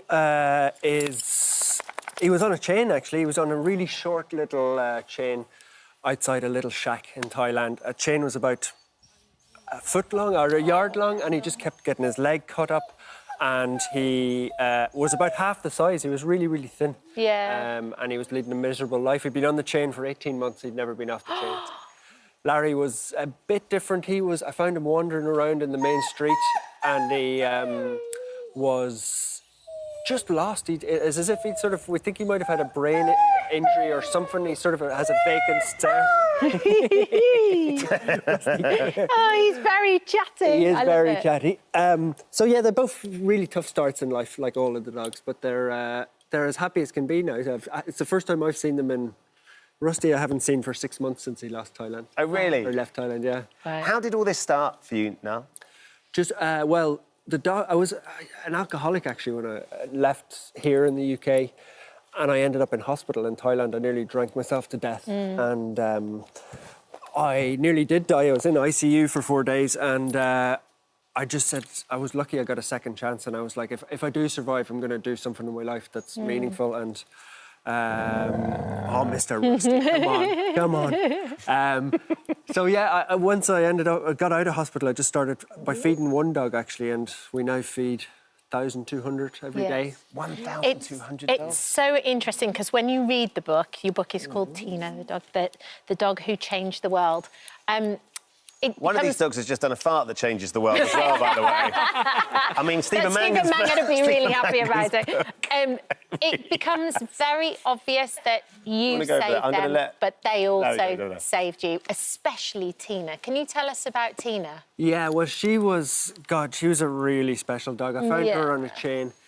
She'd been used for breeding. Yes. And if you saw the first photo of her, which I see on the screen, she was the saddest dog I've ever come across in my life. And rescued her, built her back up. She'd had probably 10 litters of puppies in her lifetime, but she was living in her own mess in the smallest little area, and saved her, built her back up. But she only lived for 6 months because the damage had been done. She had kidney failure. But me and her had the best time together, and I used to create memories for her, and so she was like, I guess, a soulmate. And now in her honour, I'm trying to change the world and save even more dogs. But she was so lovely right from the start. But there was a moment where you tried to help her and then you fed her. Oh, I was still fairly new to the dogs, and there's a thing called refeeding syndrome. So if you've been like, even a human, if your belly shrunk and you're starved. I was quite new to dogs. So I was like, I got her off the chain and I was like, right, lovely big meal for you. We're going to spoil you. Anything you want, Yes, of course. And it exploded her stomach with gas, and she nearly died the first night. So we had to sort of do an emergency literally punch a hole in it, and the gas just came out. But she nearly died the first night, So I nearly messed up there. But So you've learned an awful lot along the way. Yeah. And I imagine that you must be struck by the generosity of the people now that are helping you feed these 1,200 dogs a day. Yeah, we've got a brilliant team, for starters. Like I still do it every morning on my moped. I feed 100, but we feed 1,250. Rusty would have been one of those back in the day. And we feed them like a mixture of... It's fresh food, like it's rice, carrots. is nearly better than anything we eat. Coconut oil, kale. So they get fresh meal every day. So you're looking after these dogs, but the plan is, ideally you want to try and help control the wild dog, or the stray dog population over there, don't you? That's the big challenge. It's really hard for people here in the West to understand, but there's about 8 to 10 million street dogs in Thailand. So it's like the population of London in wild street dogs. So if you go down to the local, Starbucks or a restaurant, there would be 10 dogs outside it. So yeah, I realised early that sterilising, which is neutering, spaying, was really important. And we've done nearly 80,000 dogs now we've sterilised. So that's stopping some of the suffering. Wow. And people all around the world love their dogs so much. Yeah. And everybody's so interested now in your social media, which you didn't kind of expect, really. It's a complete surprise. Yeah, it's funny because we're just walking through with these two just outside the studio, and it's funny, I was just watching, there's a canteen and there's about 50 people, and they didn't know who the dogs were or anything, but just you watch everybody's face, like, drawn to and they smile, And that's what I think why people follow me on social media is, it's just a bit of good news, Like, you go on, everything's so bad in the world at the moment, so I try and just tell their stories in a positive way. And you've managed to rehome some of the dogs too. Yeah, Rusty's in Yorkshire, Larry's in Norwich. Liam Gallagher's got Buttons, right? Is that right? Yeah. It is, yeah. Buttons was a tiny little dog who just came in one day to the sanctuary, and then I got an email about a month later in our application. Actually, in our application form, it was like, name, Liam Gallagher. And I was like, well, that's obviously, it must be a common name. And then I saw occupation, singer. And I was like, this is just my mates winding me up. But it turned out it was actually him, and he'd been watching the stories and stuff, so it was wonderful. I just love the idea of him having a dog called Buttons as well. You would No. never imagine it, would you? No. You'd never imagine it, totally not, no. And then are you going to set up a sanctuary as well? Have a sanctuary at the moment, and we're building a hospital. Building a hospital. The hospital's open and we're treating dogs there, but we're building an even bigger one in the background. So that's named after Tina, which the book is about. So it's kind of she missed out on a really nice life. So it's kind of the hospital is going to treat so many dogs in her honour. Yeah. It's an incredible story. It is an incredible story. And Sandy and Look at all the ladies behind the camera going shh to the dog. Niall's book, Tina the Dog Who Changed the World, is out now. Continued good luck with it. You're doing an extraordinary thing. It's really special. It's lovely to meet these dogs. Thank you for visiting our This Morning YouTube channel. We upload new content every day, so go ahead and hit that subscribe button so you don't miss out. And we'll see you in the morning. So what makes this relationship unique at the moment, and what has grabbed everybody's attention, is that you, Tristan, are 35 weeks pregnant. I have to say, you look fantastic for 35 weeks pregnant. I think I was huge and wobbling by this point. You have a very neat bump. Can we see your bump? Oh, sure, yes. It is nice and round and solid. Oh. I actually just had an ultrasound this morning, and they said that everything looks like you would imagine a happy, healthy pregnancy would look. Well, because originally for the two of you, being parents wasn't something that was really on the cards, and it was your sister who had two children, wasn't it, Biff, that you both ended up being guardians to those children initially. We were thrust into parenthood, raising Biff's niece and nephew and then adopting them as our own. And I really wanted to keep growing our family, and adopting more kids was not financially, I think, something we could do. We can definitely afford another child. I don't know if we could afford another adoption. And that legal process was very emotionally difficult for our family. And we thought, well, we actually have everything we need to grow our family on our own. I would have to stop taking testosterone, and that's what I did. I went and talked to a medical team and made sure that that was advisable. And we know that this seems unique to a lot of probably your viewers, but in our community, we actually know quite a few transgender men, so men who are like me, who have the ability to carry a child, who have done so and have done so very successfully. So again, while it is something that might be new to you, for us in our community, it's actually not that groundbreaking or unique. So, the doctors said, absolutely, this is something you can do. There's no reason to believe you couldn't have a happy, healthy pregnancy. And it's been really wonderful so far. Well, like so many couples, also you did have to go through the heartbreak of miscarriage as well, didn't you? That's right. 1 in 4 pregnancies end in miscarriage, and that did happen to us the first time we conceived, and it was very early on, luckily. So it's not something that I think was as difficult as it would have been if we were at a later point and more invested. So it was rough, but we did make it. Yeah, I'm so sorry about that. But I mean, thankfully, such wonderful news that you have now, which is an extension to the family, which will be brilliant. Because I know that Biff took the kids to the zoo the other day. Apparently, had a brilliant time. So. Day that I was with them at the zoo. Although I suppose it was yesterday for you guys. Yeah, that's right. A couple of fundamental questions, which I'll ask because I'm pretty sure our viewers will be asking. Biff, first of all, as a gay man, I mean, we know that Tris is a guy, and you see him as a guy, but anatomically still a female. Was that a barrier or something that you had to just assign in your head? I think the truth is for all of us in relationships, when we meet somebody that we are attracted to, we are not attracted to every single part of them necessarily. And so it's totally possible for example, for me to really enjoy hairy chests and then to be with somebody that does not have a hairy chest. And I think that's sort of how I saw it, where that wasn't a negative thing. And there was so much else about him that I loved and was attracted to. And so that's kind of how I saw it and dealt with it.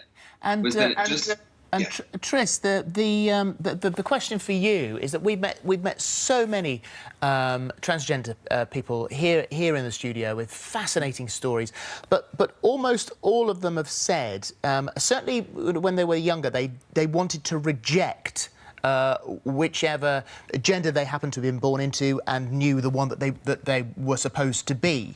And so for you to be pregnant is embracing the gender, so what your female part of you could do. Yeah, that's right. And I think I definitely went through probably a decade in my life where I was in that place where I wanted to absolutely reject anything associated with femininity or womanhood. And I think I've just sort of moved into a different place in my life where, I think there are a lot of gay couples that would love to be able to have their own biological child without a lot of intervention and assistance from other people. I think, quite frankly, there are a lot of men who would love to be able to carry a child. So for me, I kind of started to see it as a really amazing gift that I've been given, that I am a man. I get to live as a man, which is how I feel I am. And I also get to be able to do this really amazing thing that a lot of people would love to do. And that happens to be to carry a child. So I know it's not how most babies are carried. And I know it's not how most men are. But I just invite people to start to expand a little bit their ideas of what it could mean to be a man, what it could mean to be a father. And to know that it's something we take very, very seriously. Parenting is the core part of our lives.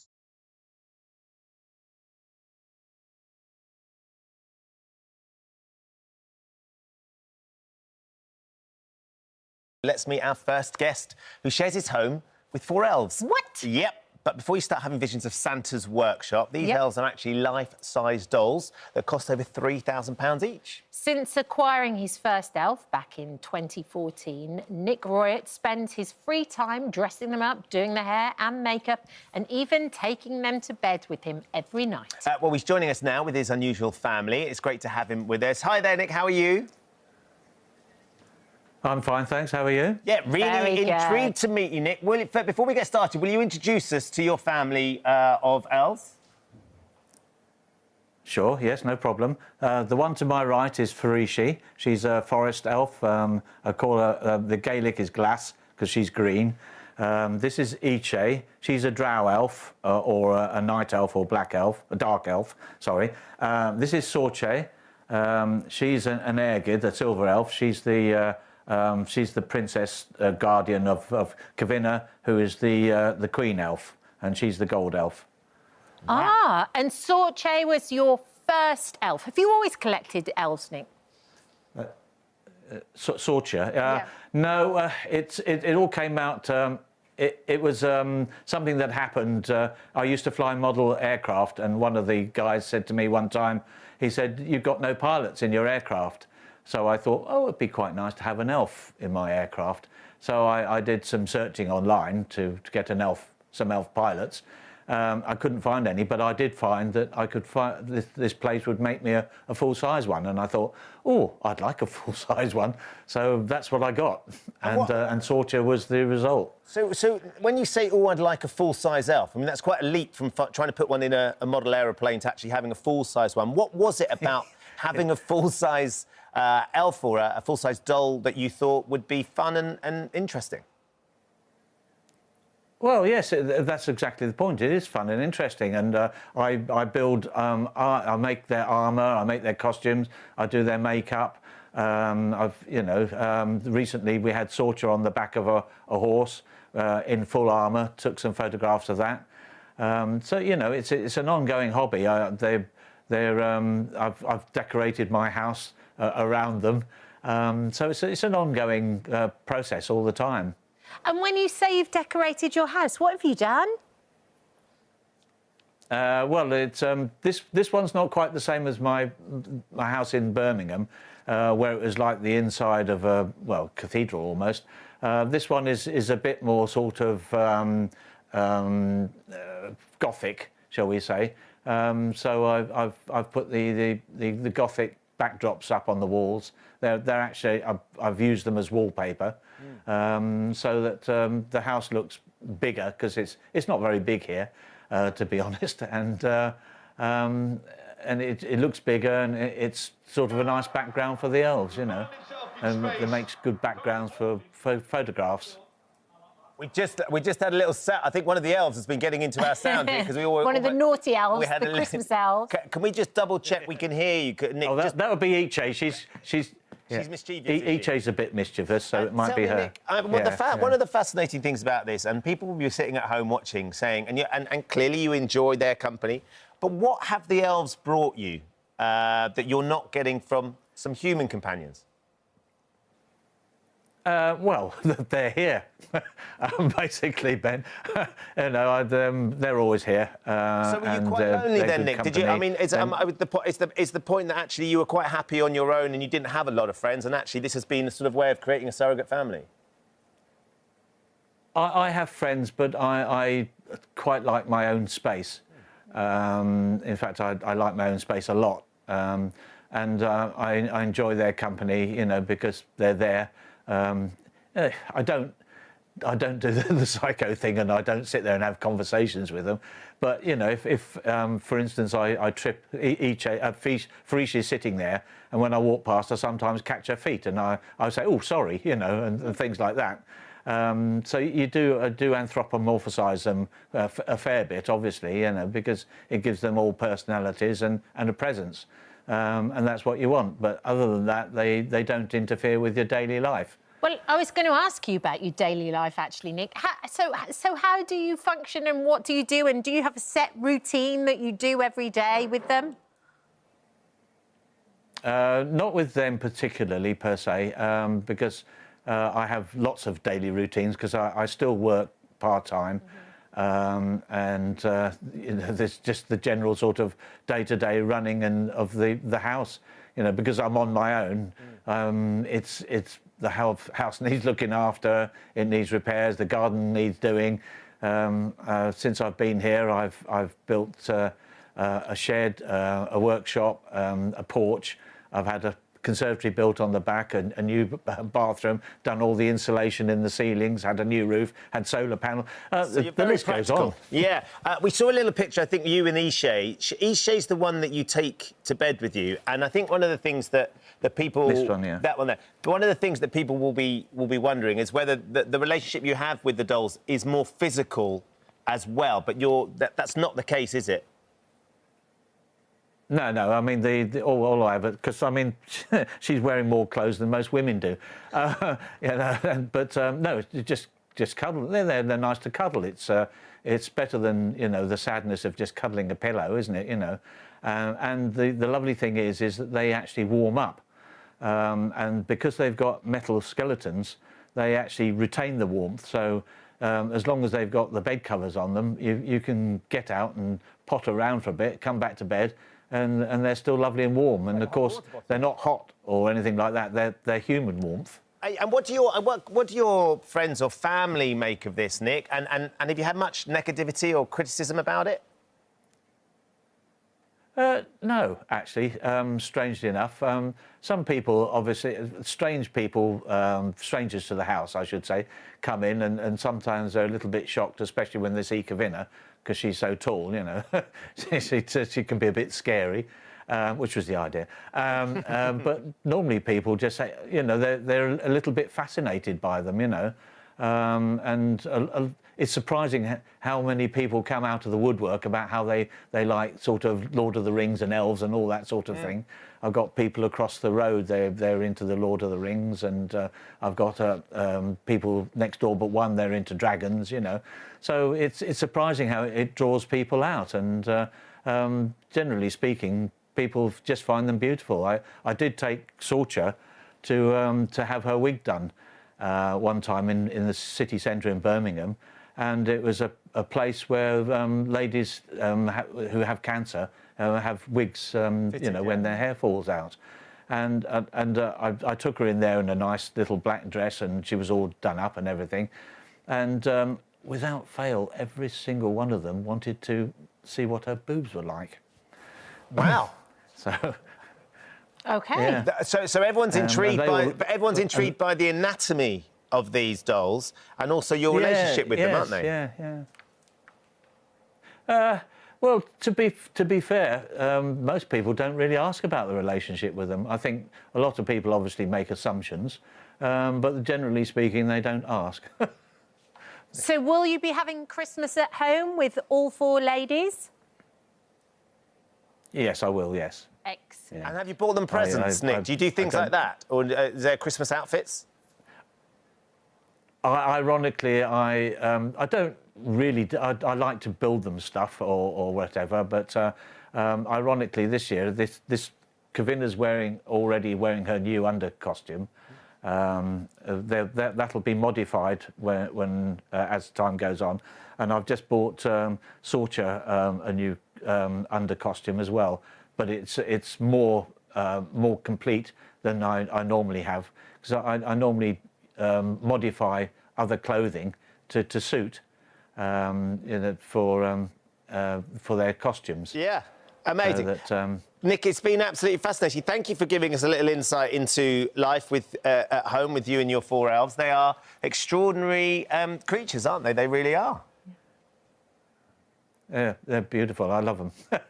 That's apparent. Yeah, thank you very much, Nick, for chatting to us this morning, and we wish you all a Merry Christmas. Yeah, have a fab Christmas. Thank you. Thank you very much, and you. Our pleasure. Look forward to seeing you on TV, Ben. I'm right here now, Nick. Have a lovely Christmas. Thank you for visiting our This Morning YouTube channel. We upload tons of new content every single day. So hit the subscribe button, like all the videos, and don't miss out. We'll see you in the morning. Only in America. It's all good fun, isn't it? Joining us now, the man with the world's fastest sperm, Tristan Milker, and the guy who came second, Asher Proge. Good morning, guys. Good morning. First of all, I should say congratulations, Tristan. How does it feel to be the champion? Thank you. I mean, I feel amazing. It's a record that nobody else has ever held before, so I'm proud to wear that on my belt. It's going to be a great thing to put on my resume. And Asher, commiserations. Sadly, your sperm just wasn't up to it in the end. Sadly, it was not. I think I need to do more training, take it more serious, you know, maybe rework my approach, but... OK, so tell me something. How were you two selected to represent? Yeah, I can start. So there was a man named Dick Gay, which is a leader of the company. He's kind of a person that was putting forward the efforts to, you know, get everybody to this event, and with marketing and everything. He came to my door and he knocked and he asked me if I wanted to be a sperm racing athlete. And I thought he was insane. Yeah. I thought it was hilarious. I thought it was a joke, but I did a little bit more research and I talked to him a little further and found out about the rapidly declining fertility rates, not in just America, but worldwide. And I realized this is a real issue that we need to talk about. And I wanted to better myself. So I inhabited a lot of really great new habits for myself. I started eating a lot better. I started taking care of myself more. And, it worked out well for me. So I mean, there is a very serious point behind this, but of course it makes for thoroughly entertaining viewing and hearing all about it. Asha, I mean, what was your reaction when you were approached, and how did you get into shape for the big race? So my experience was similar. I had the same man come up. He's dressed in a suit, might I add, and he's like 6'7", which makes it even more intimidating and funny. But he came and he offered me a challenge, and it basically was, I'll just say it was a challenge, all right. And if I could complete the challenge, I was allowed to be the sperm racer, because it showed I was really on fire and I wanted to be a sperm racer. So I thought it was insane, but he said he would Venmo me money right away.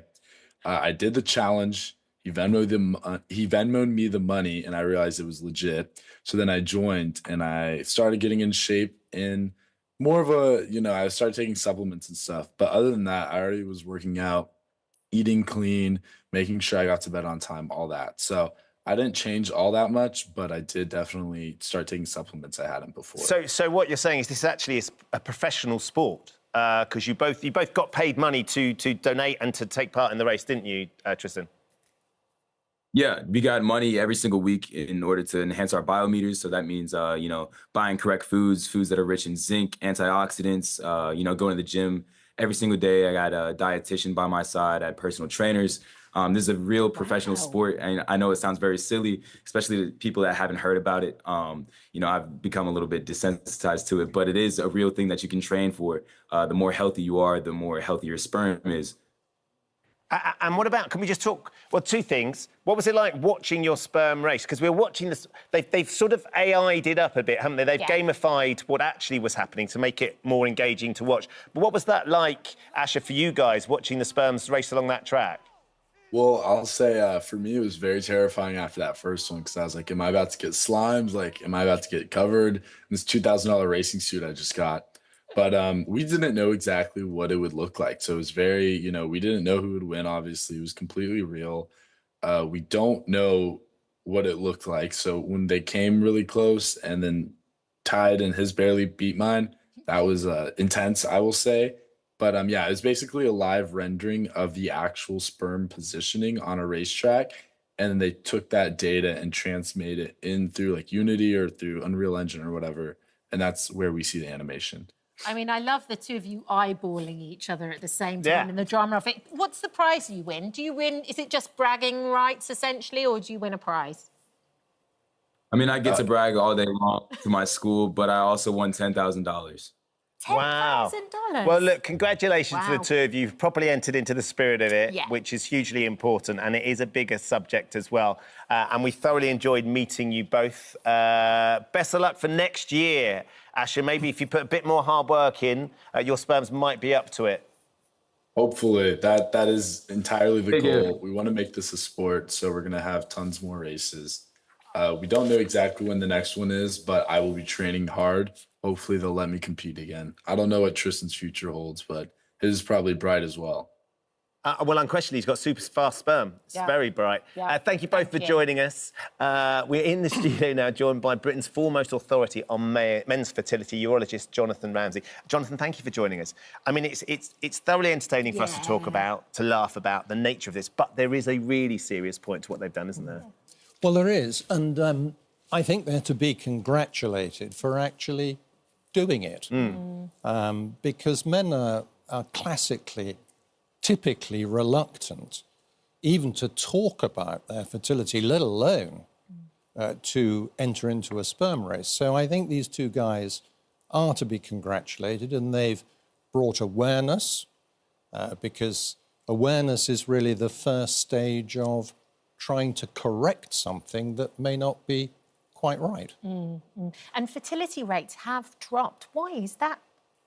Well, they have, and there's been a huge amount of scientific argument. And like many scientific arguments, there are the protagonists and the antagonists. The more famous you are, the more likely you are to take a didactic stand. But I think we can probably all agree at this stage, after a great deal of research, that sperm counts are declining worldwide. Now, whether this actually impacts on fertility rates is a separate and consequential argument. There are some myths about this as well. It was interesting hearing Tristan and Asha talk about the fact that they didn't really understand that there was lots of things that they could do to improve the speed and the robust nature of their sperm. But can we run through some of these myths and you can either bust them or explain why they exist? Is that all right? OK, firstly, alcohol. If you consume more than 14 units a week spread across 3 days or more, that will affect your sperm. I think we can say yes. That is true. And there is a linear relationship. So the greater the intake, the more the effect. Men who've had children remain fertile forever? Oh, that's certainly a myth. Really? I think we, the blokes, Ben and I and the boys, should start thinking that probably biologically it's not dissimilar from women. Right. So from our late 30s onwards, we may be becoming less fertile because it's not only the sperm that wins the race, but the quality of that sperm. What happens to him when he's say won the race? Is he going to produce a decent embryo and offspring? What about stress? Stress can ruin your sperm. Crikey, that's a difficult one because it's so difficult to measure stress itself and then to relate that to a variable biological phenomenon, which is a sperm count. Yes. But if you ask me what I think, it would be unlikely if it didn't, because all those stressor hormones are not great. This is an old wives' tale, but I do know plenty of friends who've actually done this. Tried it. You're more likely to get pregnant if you conceive with your legs in the air. Oh, that's a wonderful one. Myth, certainly a myth. I mean, what that sperm race actually showed was that these little chaps move very quickly along a pretty short trajectory, which is in nature from the top of the vagina to meet the egg as it crosses the fallopian tube. So actually, these little chaps get on with it fast. And where your legs are won't make any difference. Did it work for your friends? Some did, but again, it's just probability. It was worth trying. And one last one. Boy sperm and girl sperm swim at different speeds. So behind that is whether you get more or less boys or girls, depending upon what you do. In nature, biologically, that doesn't seem to make any difference. You get the same number of boy babies as you get girl babies. If you do something in the lab, though, you might be able to detect a difference in how they move. You spin it or something. Well, the girl ones might be a bit heavier. Yeah, because the X chromosome is a bit bigger than the Y. Right. Okay. Of course. I could chat to you. I thought it was that the girls swam a lot faster, but they tired out longer, and the boys would. So it was more of a marathon for the boys, and so if the girls eventually got tired, the boys would get there to the end. Like the Joel Dommett. I'm not sure you just compared Joel Dommett. That's one character we haven't seen on the Marked Singer yet, isn't it? That X chromosome, it's in control. Always. Jonathan, thank you for joining us. Thank you, Jonathan. It was lovely to chat to you. As fun as that has been, it is a really serious subject, and I'm glad we could talk about it. Thank you for visiting our This Morning YouTube channel. We upload new content every day, so go ahead and hit that subscribe button so you don't miss out, and we'll see you in the morning. After being diagnosed with motor neuron disease 2 years ago, Anna Barrow and her husband Martin had to figure out their new normal. Yes, as the MND Association have seen a 20% increase in demands for grants. The couple say they wouldn't have survived without that help, which has enabled Anna to record her voice on a tablet, including some fun phrases, which I can't wait to ask you about, which is just so brilliant, the way that both of you are dealing with this devastating disease. The pair joined us now. It is such an honour to have you both on. Thank you. Thanks, Nell. Thanks for having us. Anna... Let's go back to the beginning, shall we, of how you were first diagnosed with motor neurons disease, because that must have been pretty terrifying. Symptoms started in 2022 with weakness in my left hand, which the GP thought was nerve damage. Other symptoms started, such as being startled easily. Little things would make me jump, and I also kept tripping over. The doctor said it could be menopause, but I thought I am far too young for that.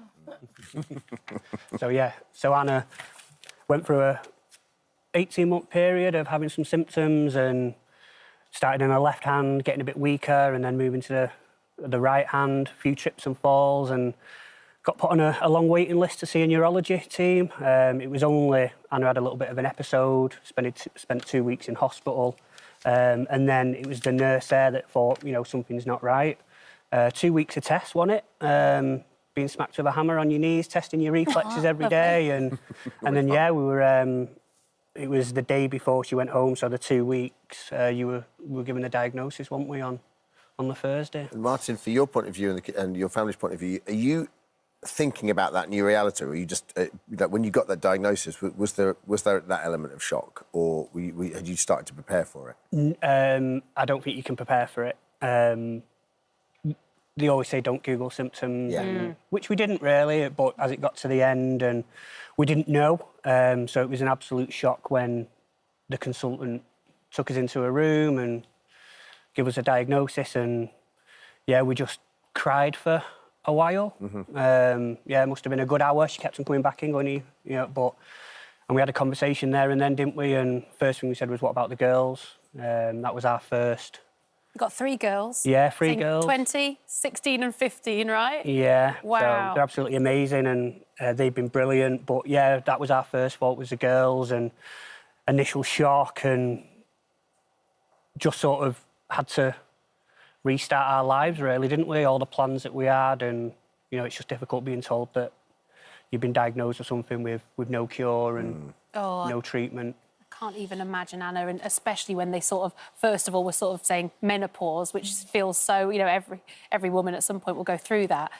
What a gear shift. But the way in which it just feels like you both tackle this head on, and from the sounds of it, you both were like, right, what are we going to do about this? We're going to live life now, and you had things that you wanted to do, didn't you? Yeah.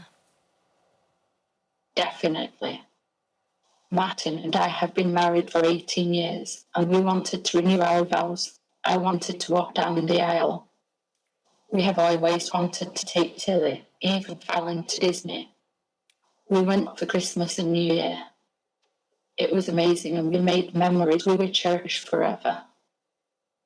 Oh, Disney with the kids, that must have been amazing. Yeah, it was fantastic. It was full on, wasn't it? But it was, it was something we wanted to do, and it was more of that, we say that we'd rather be, an hour early than a minute late. Yeah. So it was just kind of everything that you wanted to do is do it now. Yeah. Say yes more times than you say no, and like I say, from the moment Anna was diagnosed, even in that room, after crying for a bit, the first thing we said to each other was, we'll deal with it how we deal with everything as a family, and humour and positivity. We'll take the mick and we'll have a laugh while doing it, and, and we'll have our cries, but, it's all about choosing your mood and just making sure that you're seeing the positive in everything. Such a testament to you that you came into that mindset so quickly. Can we bring in the MND Association and how they've helped you? So we got introduced to the MND Association at Anna's first hospital meeting. We met Andrew, one of the volunteers, and from there I got invited to a meeting, and the help and support from them has been a lifeline. Not, the well-being, the advice that they can provide for you, but also the financial burden that comes with MND and being diagnosed with something like this.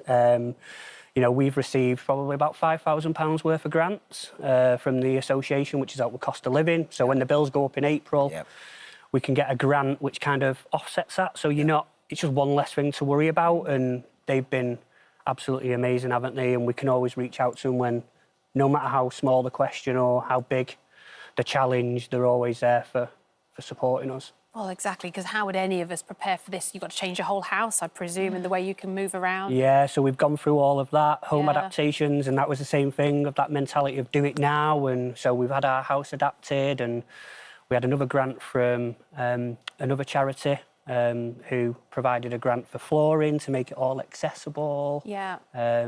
So the Ed Slater charity, which was absolutely brilliant for us. But we've done everything, and we've just tried to get everything right for you, haven't we? And that grant, one of those grants, helped bank Anna's voice. Yeah, so they provided hundreds of people across the UK with the ability to bank your voice. And for that, I'm forever grateful for that. You know, that gives Anna the opportunity to still follow me around and, you know, tell me that I'm doing something wrong. But yeah, to bank, for someone to be able to bank the voice is... And how does that work, like, practically?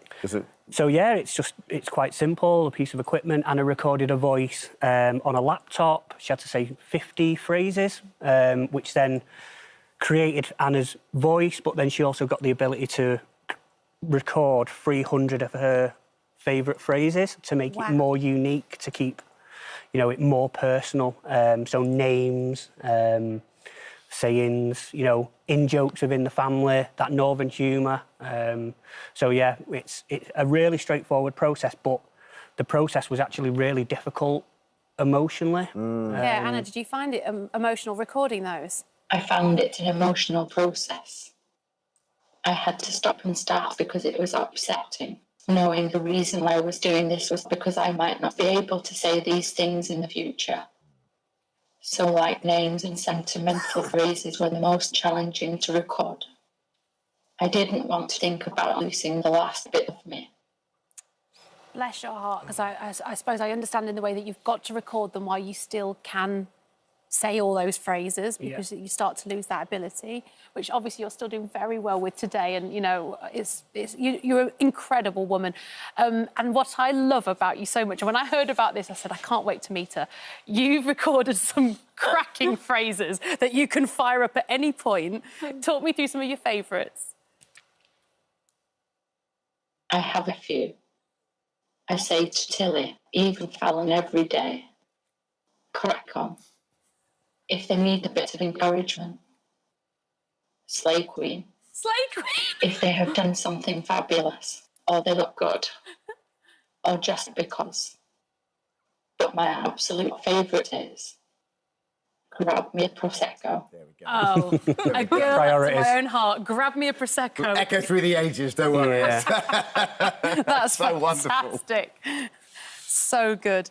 I presume, Martin, some of these phrases are directly at you. Yeah, so the ones probably more so around, I've missed a bit, that's probably the biggest one. Missed a bit. Have I done my chores? And then you've missed a bit actually follows that. How many of the 50 were made up of the ones that basically... 49, probably. No, so, yeah, it was it's good. You know, it's a massive thing for all of our family, you know, our close family. In terms of the voice banking, you know, Anna uses it quite regular, but not so much at home, because I don't know whether we understand Anna or we just know what she's going to say. So that... My face. Yeah. Face says a lot, doesn't it, sometimes? One look can but say then more enough. so with people outside and people that she's not met, she's having to use that. But Anna does that more to help others, for them to understand her, so she is understood as well. I mean, you're both phenomenal. I honestly mean that. And I think you coming on the show like this today, you're just going to inspire so many people, because you're brave and you're attacking something that's so scary. And you're going, let's just live. And you've got loads of things you want to get done, don't you? You've got loads of things and you want to just live life to the fullest.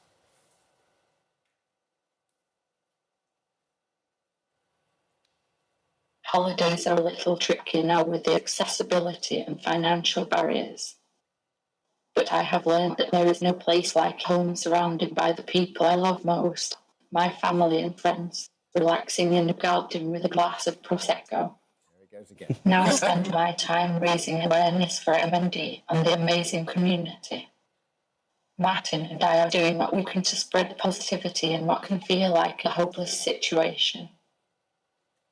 I tell you what, I admire anyone who makes something like this less scary for others, and that is what you have done today, because these things are terrifying, and you've just made it human and made it normal. Oh, and that's so important, because any diagnosis like this that's terminal is frightening.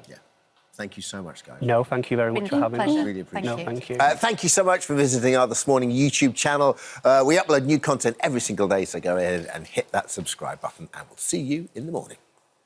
Throughout this year's Olympics, we've seen many incredible athletes bring home medals for our team, GB.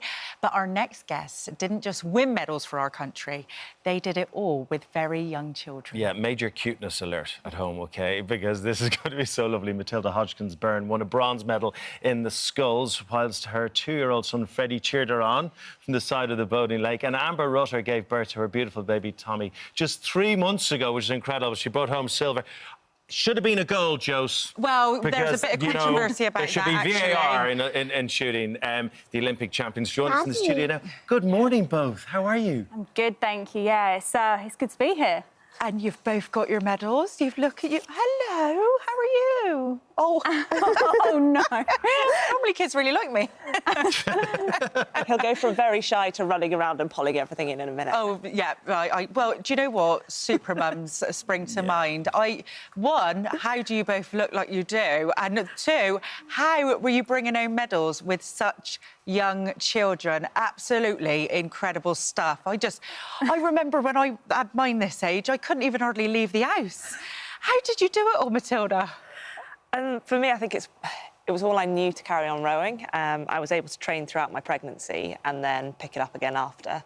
And in my first year, I had a mix of training at home and training at the training centre, and then Freddie went to a childminder and I joined back full time. So he's been part of the journey this Olympiad. It's interesting, Amber, isn't it? Because a lot of the other countries had kind of already accepted that a lot of the female competitors would want their babies with them. They've had creches. This is the first time there's a creche in the Olympic Village, right, for GB athletes. I just think, that's just such a talking point for the whole of the Olympics, to really, encourage mums that your life doesn't stop just because you have kids, and you can still go to the Olympic Games, and it's just making it so much more accessible. So even though I was, 3.5 hours away from this creche and didn't even know that Tommy was going to come along, my husband completely surprised me. I just think it's such an inspirational movement that the Olympics are really encouraging women to stay in sport and still compete. It's actually incredible, you know, and you two have brought it home. Now, Matilda, I know you went to the 2020 Tokyo Olympics and, you know, you had a little bit of a taste for it there. And then after you had Freddie, were things different for you then? Did you feel that you needed to go back to prove it to your little one? Or? Yeah, I think so. I wanted to end it on my terms, and I didn't want it that just because I'd had a baby, that was the end of my career. And I'm really glad I did, coming off from the water and then seeing him in the grandstand, and he was actually lowered down to me. And then being part of it, it just completes the picture. A lot of people, like Tom Daly said, he went back for his children, and it feels like you went back for Freddie as well. Yeah, I think so.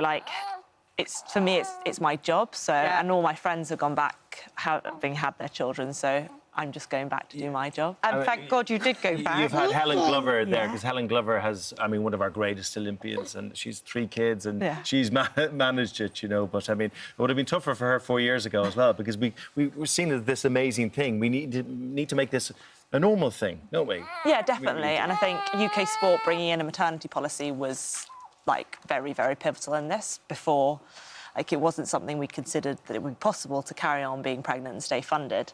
And I was part of a WhatsApp group, and there's about 15 of us on it, and we've all been able to benefit from it, which has been so important to us. Amber, I was screaming at my television. I came in so annoyed after this, OK? Because in the final of the shooting, I saw that you hit the clay. OK? Now, ordinarily in sport, you'll go to VAR, like in football, and they could have reviewed the video and you would have been back in the medal scrap.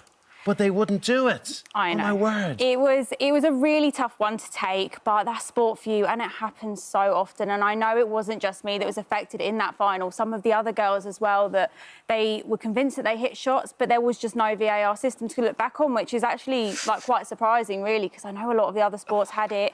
And then it's something we have also had in place in our sport for the last, I think it's been for the last 4 years. So I'm not quite sure whether they forgot it this time, but it is one of those things. And with all the disappointment I had over catching COVID the night before I went to Tokyo, I was like, I cannot let another thing take away from this moment. I just really want to celebrate my performance, and it's something that has really been a team effort.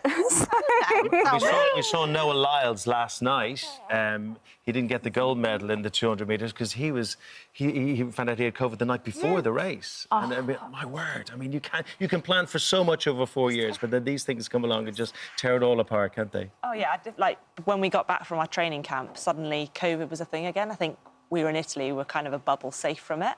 And to be going to another Olympics and then this was a thing again, we were all masked up and having to, like, stay away from people. And I think it was just something I hadn't considered, that the next Olympics would also have COVID coming back. Can I ask you, but hello. Oh, dear. Coffee there. Oh, dear. How old is Tommy now, then? So Tommy is about 3.5 months now.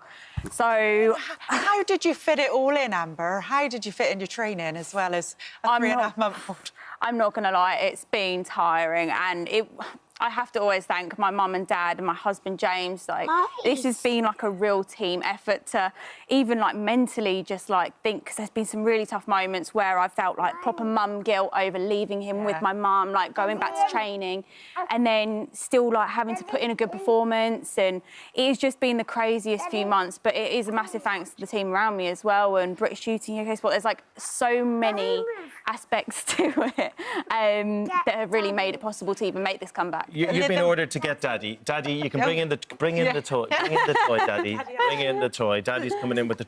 Daddy's coming in now. Look. Wow. That's your toy. That's the Olympic mascot. Oh, look Well at done, his Daddy. little mascot. Well done. Amber, we know that mum guilt, it is real. Mum guilt is real, but you've brought it home. You've done this for yourself. I mean, you must be so proud. It's one of those things that when you have kids, your whole perspective on life just changes, and it's that. Daddy, will you listen to the child and sit down? Freddie, say sit down. Thank you. It's one of those things that, like, your whole perspective on life just changes, and, like, just to turn around, and my husband completely surprised me in that final where I had no idea that he was going to be there, and to see Tommy in that moment, it just makes the whole Olympic experience and everything that I've done over these last few months just feel really, really worth it. So, yeah, it's all for him, really.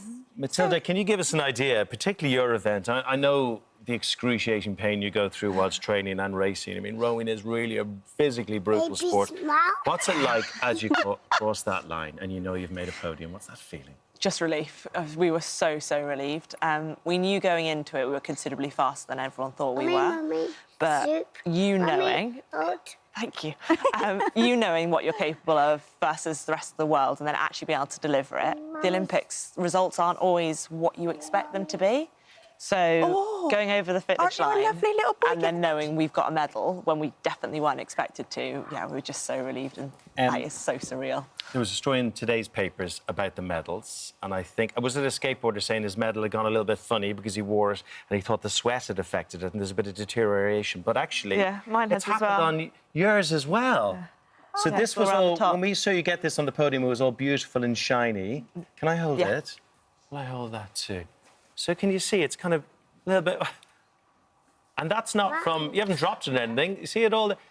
So what's happened there? Has that happened to yours as well? Mine has happened, the exact same thing. And I was, like, blaming Tommy at one point. I was like, maybe from him chewing on it or something. It's damaged it. I was like, what on earth has happened? But mine has done the exact same thing where it's just got, like, marks all over it. And but whether it was just handing it around, but the fact that now it's came out, like, I think all the other athletes were sort of thinking it, but were like, I don't know whether to say something about it. But, yeah. Oh, it's fine. There we go. Down the floor. I think this is everything I've got to come, I think. So, but yeah, mine's done the exact same thing. So I'm not sure where it's come from. But the cool thing about it is it does have a piece of the Eiffel Tower, which at first I was like, it's a bit scratched up, but to find out it was a piece of the Eiffel Tower is so cool. Well, Freddie, I want to thank you so much for coming on this morning. And you, Tommy, what a beautiful baby you've got. And ladies, thank you for bringing it home. Congratulations. Wow. Daddy, sit down. Super mums there. Thank you for visiting our This Morning YouTube channel. Now, we upload new content every day, so go ahead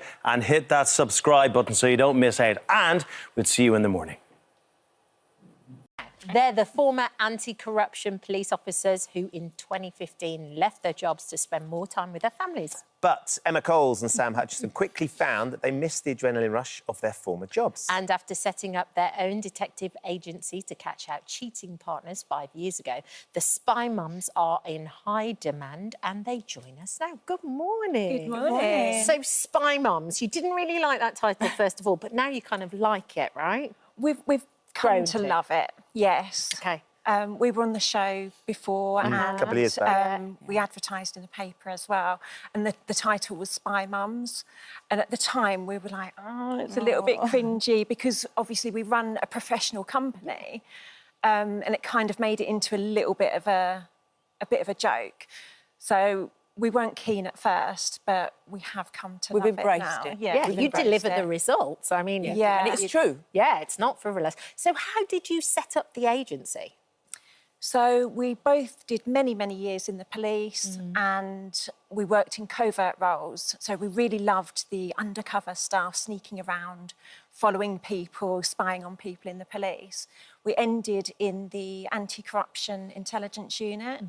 So we were basically investigating secretly corrupt police officers. And because we weren't well known to anybody in the police, we became really, really close. There were only a few of us in the office.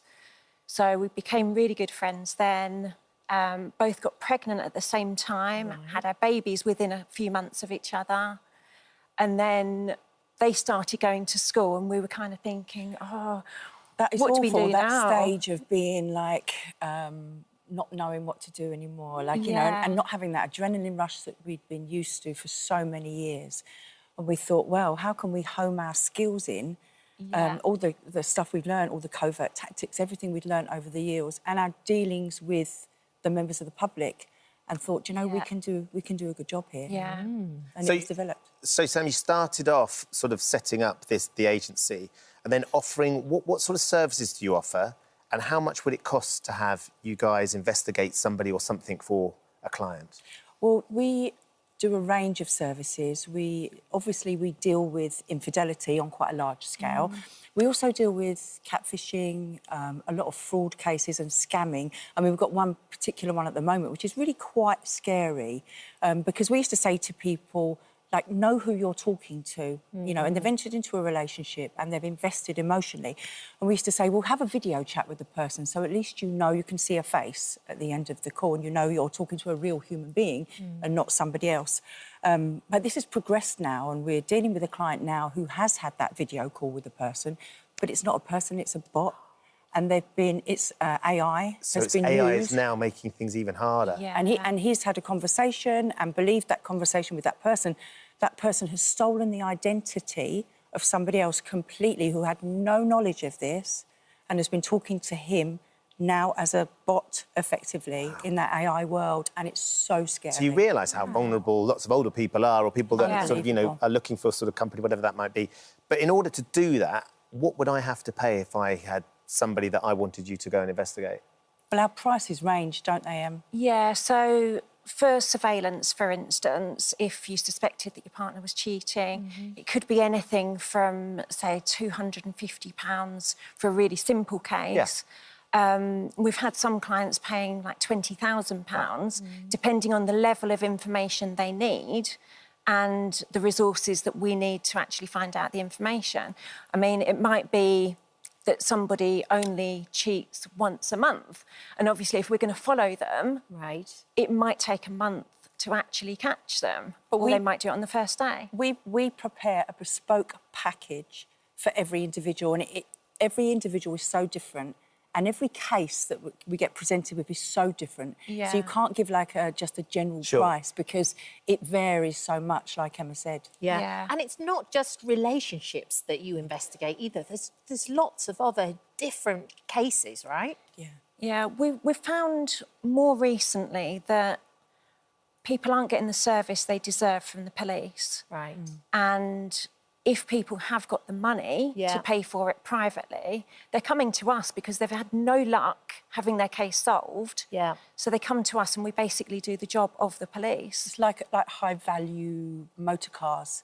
We've had high net worth clients who've had really high-value motor cars stolen, and we are the ones that go and find them because, with all due respect to the police, they don't have the resources. Burglaries, they come to us. We gather the CCTV. We gather all the evidence that the police haven't got time to do, and then we package it all up and we can take it along to the authorities as a complete package.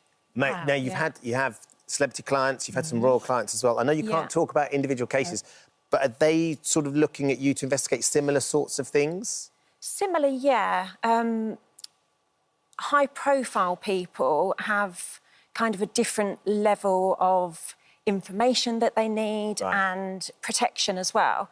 So we've had cases where we've had to look after an individual by doing surveillance on somebody who's suspected of being a stalker, for instance, so that we can protect them. A lot of that is really scary. If you're somebody who has a stalker and you see that person, that's really frightening, and we can really help people with that by drawing a line, a boundary, and making sure, for example, the person stalking them doesn't cross that boundary and that they can carry on with their life to a degree in safety. Yeah. And how undercover do you have to go? Do you have to kind of change outfits and wear disguises and...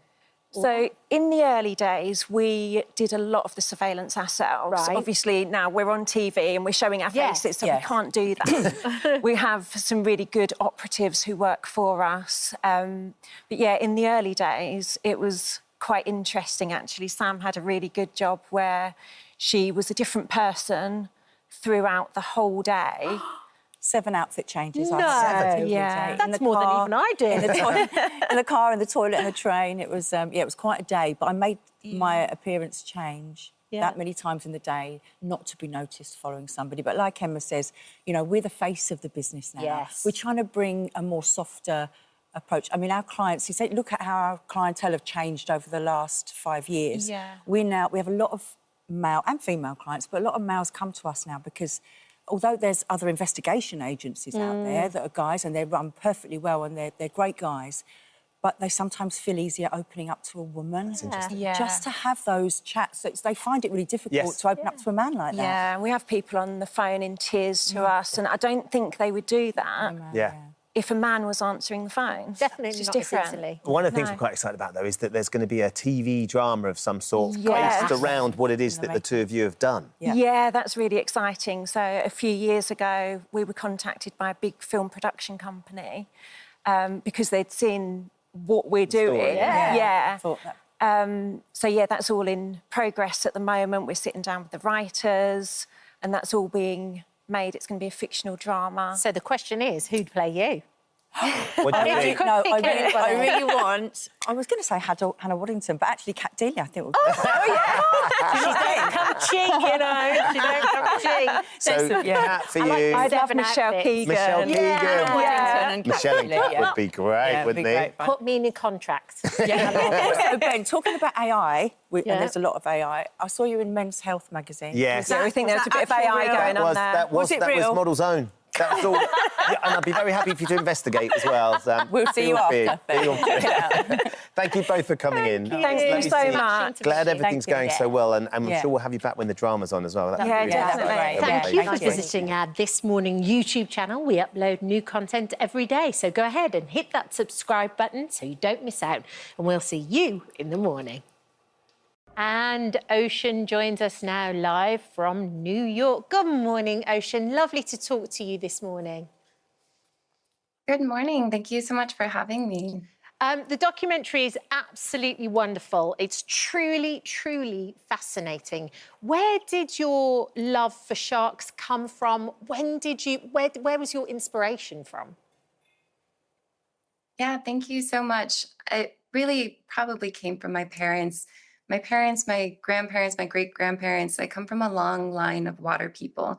And so they clearly love the ocean, hence my name. And so I was lucky to grow up and actually get to see what sharks are really like, to see them in their natural environment before ever seeing them on a Hollywood fictitious film screen, like films like Jaws. So I think that that helped a lot for being able to distinguish between what is the reality and what is, you know, the sensationalistic view that they're often portrayed as. Do you remember, Ocean, what your first encounter with a shark was like and how old you were? I think I was around 7 or 8. I remember being not that far from shore and having a beautiful shark swim from underneath me along the sand. I was probably only in about 3 meters of water, and it felt like time just stopped. And as it passed underneath me, I had that moment where I thought, should I follow after it to learn more, or should I go in because I don't know that much? And I'm forever grateful to my younger self for taking that pause, that moment, and that intrigue. And I slowly followed after it, observing its behavior. And I like to kind of joke, I've now followed them around the world because I've been able to dive with more than 30 species around the world and work with them. And it's incredible to get to know them on a deeper level, to be able to spend so much time in the water with them, because there's so much more to them than what the general public sees. Yeah.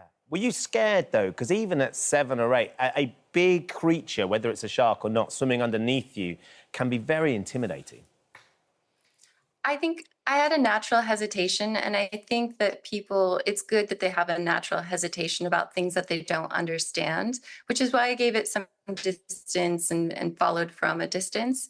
But I really think that maybe due to other experiences with marine life, and given my water background and my proximity to shore, I think that there's a lot of personal factors that went into that. And that's something that I do with my work, is trying to help people to overcome that disproportionate level of fear they have that keeps them out of the ocean and not caring about sharks, and replacing it with a high, healthy level of respect. And that comes through understanding of their important ecological role, their capabilities, and how to actually swim with them as safely as possible. Because some people would just say, oh, just stay out of the water, stay out of the ocean. But it's that disconnect that I feel that often leads to apathy, and that feeling or lack of feeling of connection is unfortunately very prevalent. And I think it's exacerbated because of films like Jaws. Yeah, I was just about to ask you, actually, what do you think of that movie, and how do you think it 50 years old this year. Yeah, it affects people's perceptions of these amazing animals? Yeah, I just think that it's unfortunate that sometimes that's people's first experience with it. And it's so far away from reality. It's a Hollywood kind of got wrong, was not just the portrayal, but it really sort of planted a seed in people's imagination where they didn't have a lot of information. But what we have now is social media, and we have drones. And so now people can start to see the reality that, yes, sharks are there. And that common misperception that people have there, they think if a shark in the vicinity that it's gonna come up and eat them. The reality is they swim past surfers, swimmers, and divers all day, every day. And it is so rare that they make a mistaken identity bite or a territorial bite or a bite out of the brink of starvation. I'm living proof for that as well. I swim with them every single day. But yeah, I'm so grateful for drone footage now, essentially showcasing that to people. Ocean, you have faced and do face quite a lot of criticism as well from people who suggest that the way you interact with the sharks isn't what we should be doing. If you go into the sea, you can look but don't touch. We could see some of the footage from the documentary, but also some of your Instagram footage. There's you touching a shark that you know clearly very well, and you're playing with its nose, and you're rubbing the underside of its body as well. What do you say to those critics? Well, there's a couple things. For one, I am a professional. I grew up doing this.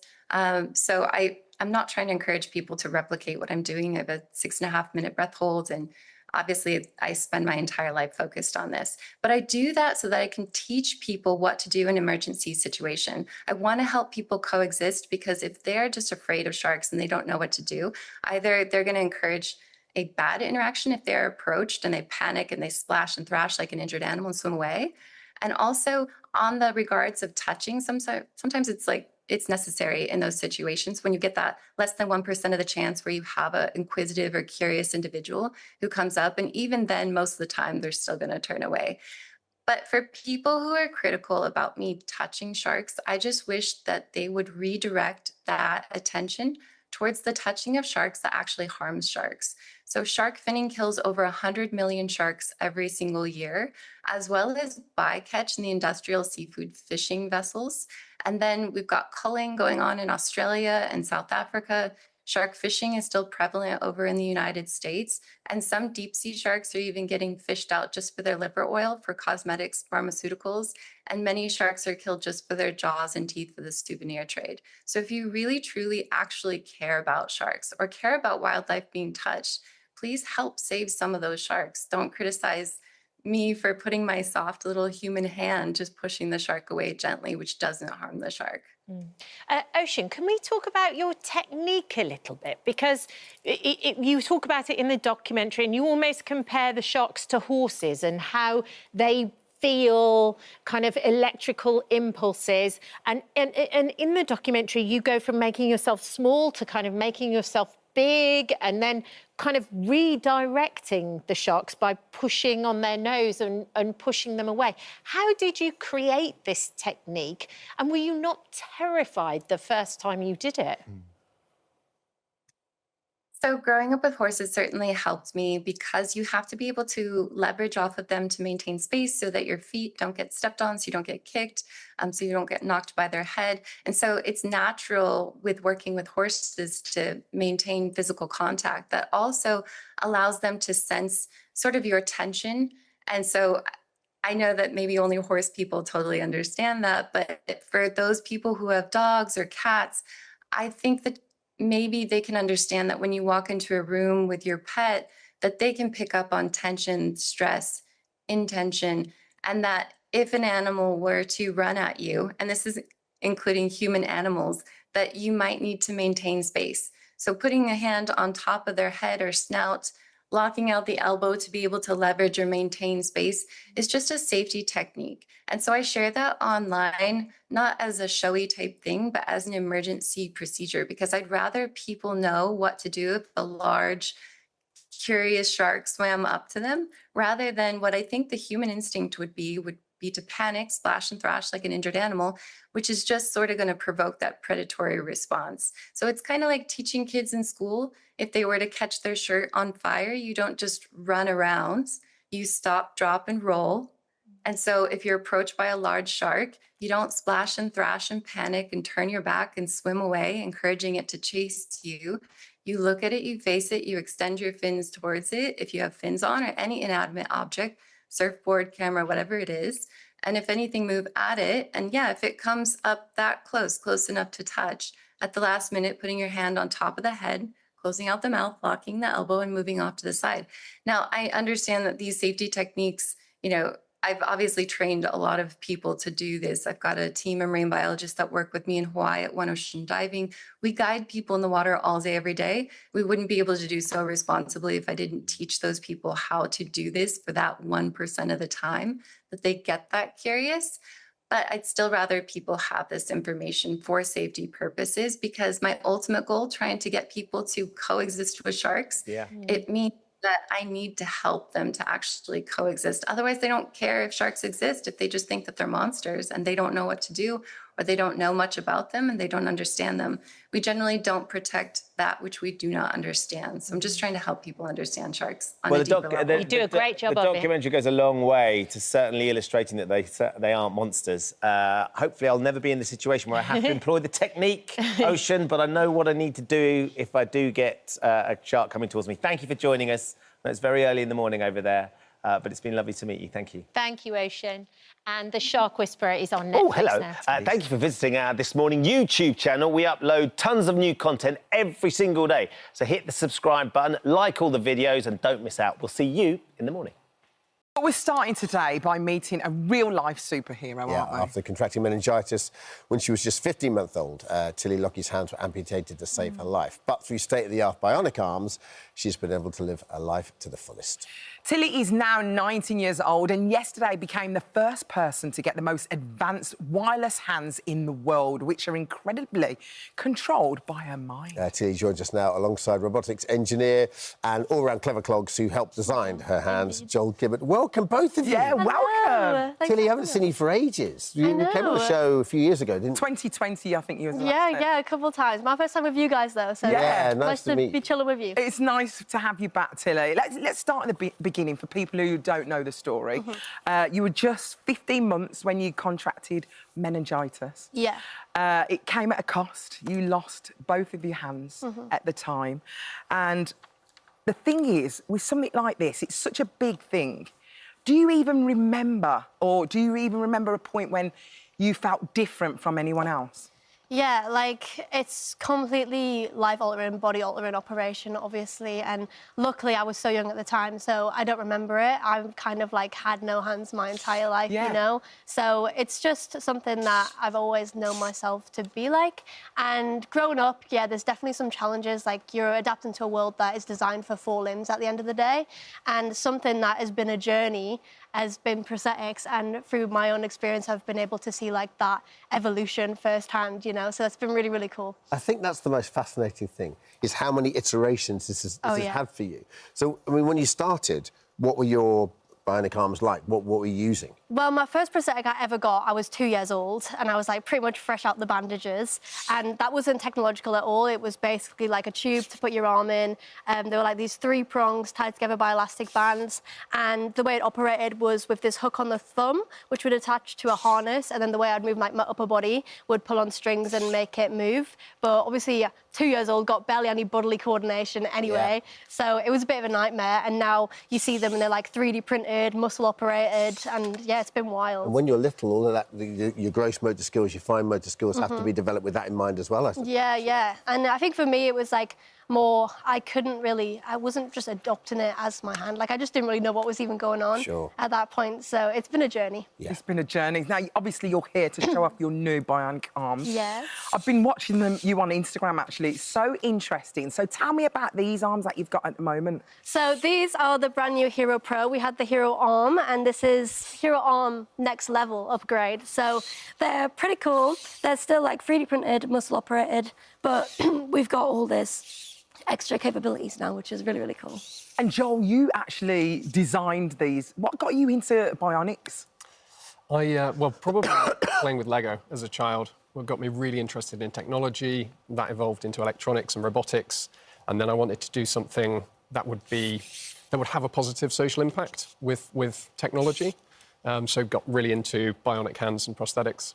What's it like as an industry to get into? I mean, presumably there's a lot of qualifications you need before you even start, but it must be so innovative and so exciting.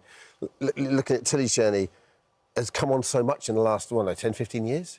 Yeah, well, yes, it's come on enormously. One of the reasons that inspired me to get into it was because technology wasn't really moving forward from the sense of what people were actually getting for prosthetic limbs. There's lots of research taking place, lots of really exciting things, but they weren't really making it to market. Yeah. And so that was one of the key things, was like, could we take this really cool technology but actually make it accessible to the NHS, make it so that everybody's actually getting it. Brilliant. So when did you meet Tilly then? Tell us about that story of meeting Tilly. It was probably like, you were about 9, 10 years old, I think, at that time. So we wanted to work with users of prosthetics very much from day one. Yeah. So we were putting out calls on social media to say, does anybody want to help us test the new designs, prototypes that we're making? And was it you or your mum got in touch with us? I think it was your mum got in touch with us initially. And we were like, yes, that would be great. We want you to help. And even from 9, 10 years old, Tilly was giving us fantastic ideas for how to design the arms. Tilly, what's extraordinary was before we came on air, you said you're still getting used to these. And you sort of don't know your own strength. Yeah, I mean, they're twice as fast, twice as strong. So, you know, it's definitely something to get used to, but, I mean, even better, you know. Yeah. I get to be bigger and stronger now. So can you demonstrate a few of the things that you can do? Can you pick up that glass there? Yeah, so they're all muscle operated. I can just control it like that, can do anything I want to do. And are you doing that with your mind? You're just thinking... I mean, everything ultimately comes from the brain, but what's really great about these is it's just these 2 muscle sensors. So it's only squeeze to close, flex to open, cycling through grip modes, and even that becomes second nature after a while. Joel, what's the mechanics of that? Like, so how does that work? Yeah, it's a good question. So basically most of the muscles that will move your hand and fingers, so there's like 24 movements in your hand and wrist. Yes. But all the muscles that are controlling them, nearly all of them, are actually in your forearm. And they connect to tendons that connect to your fingers. So even for somebody that doesn't have human hands, they've still got most of the muscles. Yeah. So the things that Tilly's thinking about to make those muscles move would be the things that we're thinking about to do those movements with our hands. So it's kind of intuitive. I don't know whether you feel that it's intuitive. It's intuitive for somebody that lost a hand when maybe they had previously used one. For you, you're saying you can't really remember, so... Yeah, it's odd. Like, I wish I had the other hand so I could compare. I'm like, I genuinely don't even know, but it works. And is it a constant fine-tuning? Because you were saying that they're quite strong, they're very strong. Did you have to fine-tune? Would she have smashed that glass in the past? She wouldn't quite be able to smash the glass, but so the hand detects the amount of pressure, and so it will kind of automatically stop applying pressure when it grabs an object, but then Tilly's able to give it another signal to increase the pressure if she wants to. So the idea would be you could, for example, grab something like an egg and then smash it and crush it on demand. The egg would be done for you. So could you operate that arm when it's not attached to you? Yes. So that's the thing, and we've posted about it on social media, and that's what everybody is like, this is crazy, mind-blowing. Oh, we've got to see this. Yes. We have. I'll just help Tilly. Completely wireless, so you can actually just detach the hand like that. And you're thinking about it. And I can still operate it the same way as if it was attached. Make it move. That is incredible. That's unbelievable. Yeah. So I can do little tasks for me when I can't be bothered. Have you ever had any mishaps where you've left it somewhere? Well, I am sure that I will be, like, something like that will happen. I haven't had them long enough to make a mess of it yet, but, yeah. Also, the practical jokes and wind-ups, you can use that for. Oh, yeah. So much. Unbelievable. Yeah.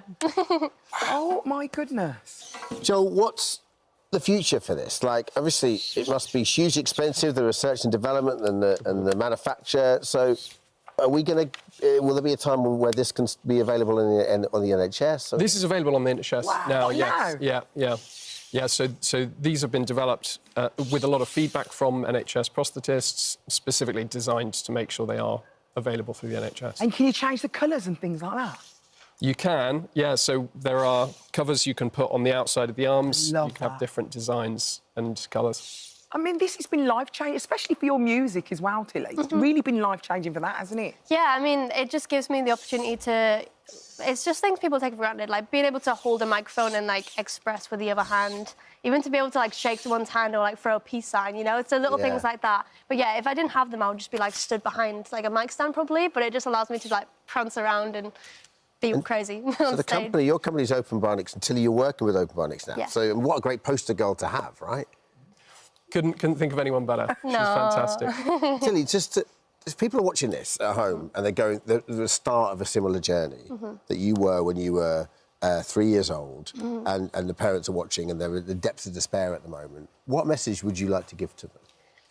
I would just tell them, I mean, it's all about raising awareness and making sure people know what's actually out there. Like, so many people, I've been posting about it for years, and so many people see these and they're like, I feel like I've missed, like, 10 years. Like, when did this happen, you know? So it's just getting it out there and making sure people know that they're on the NHS as well. Because sometimes people will see them and be like, oh, well, it's a pipe dream for me, I can't afford it, do you know what I mean? But there is all this support now, so if it is something you want to get started in doing, like, you can, and there's options available. And I would also say be open.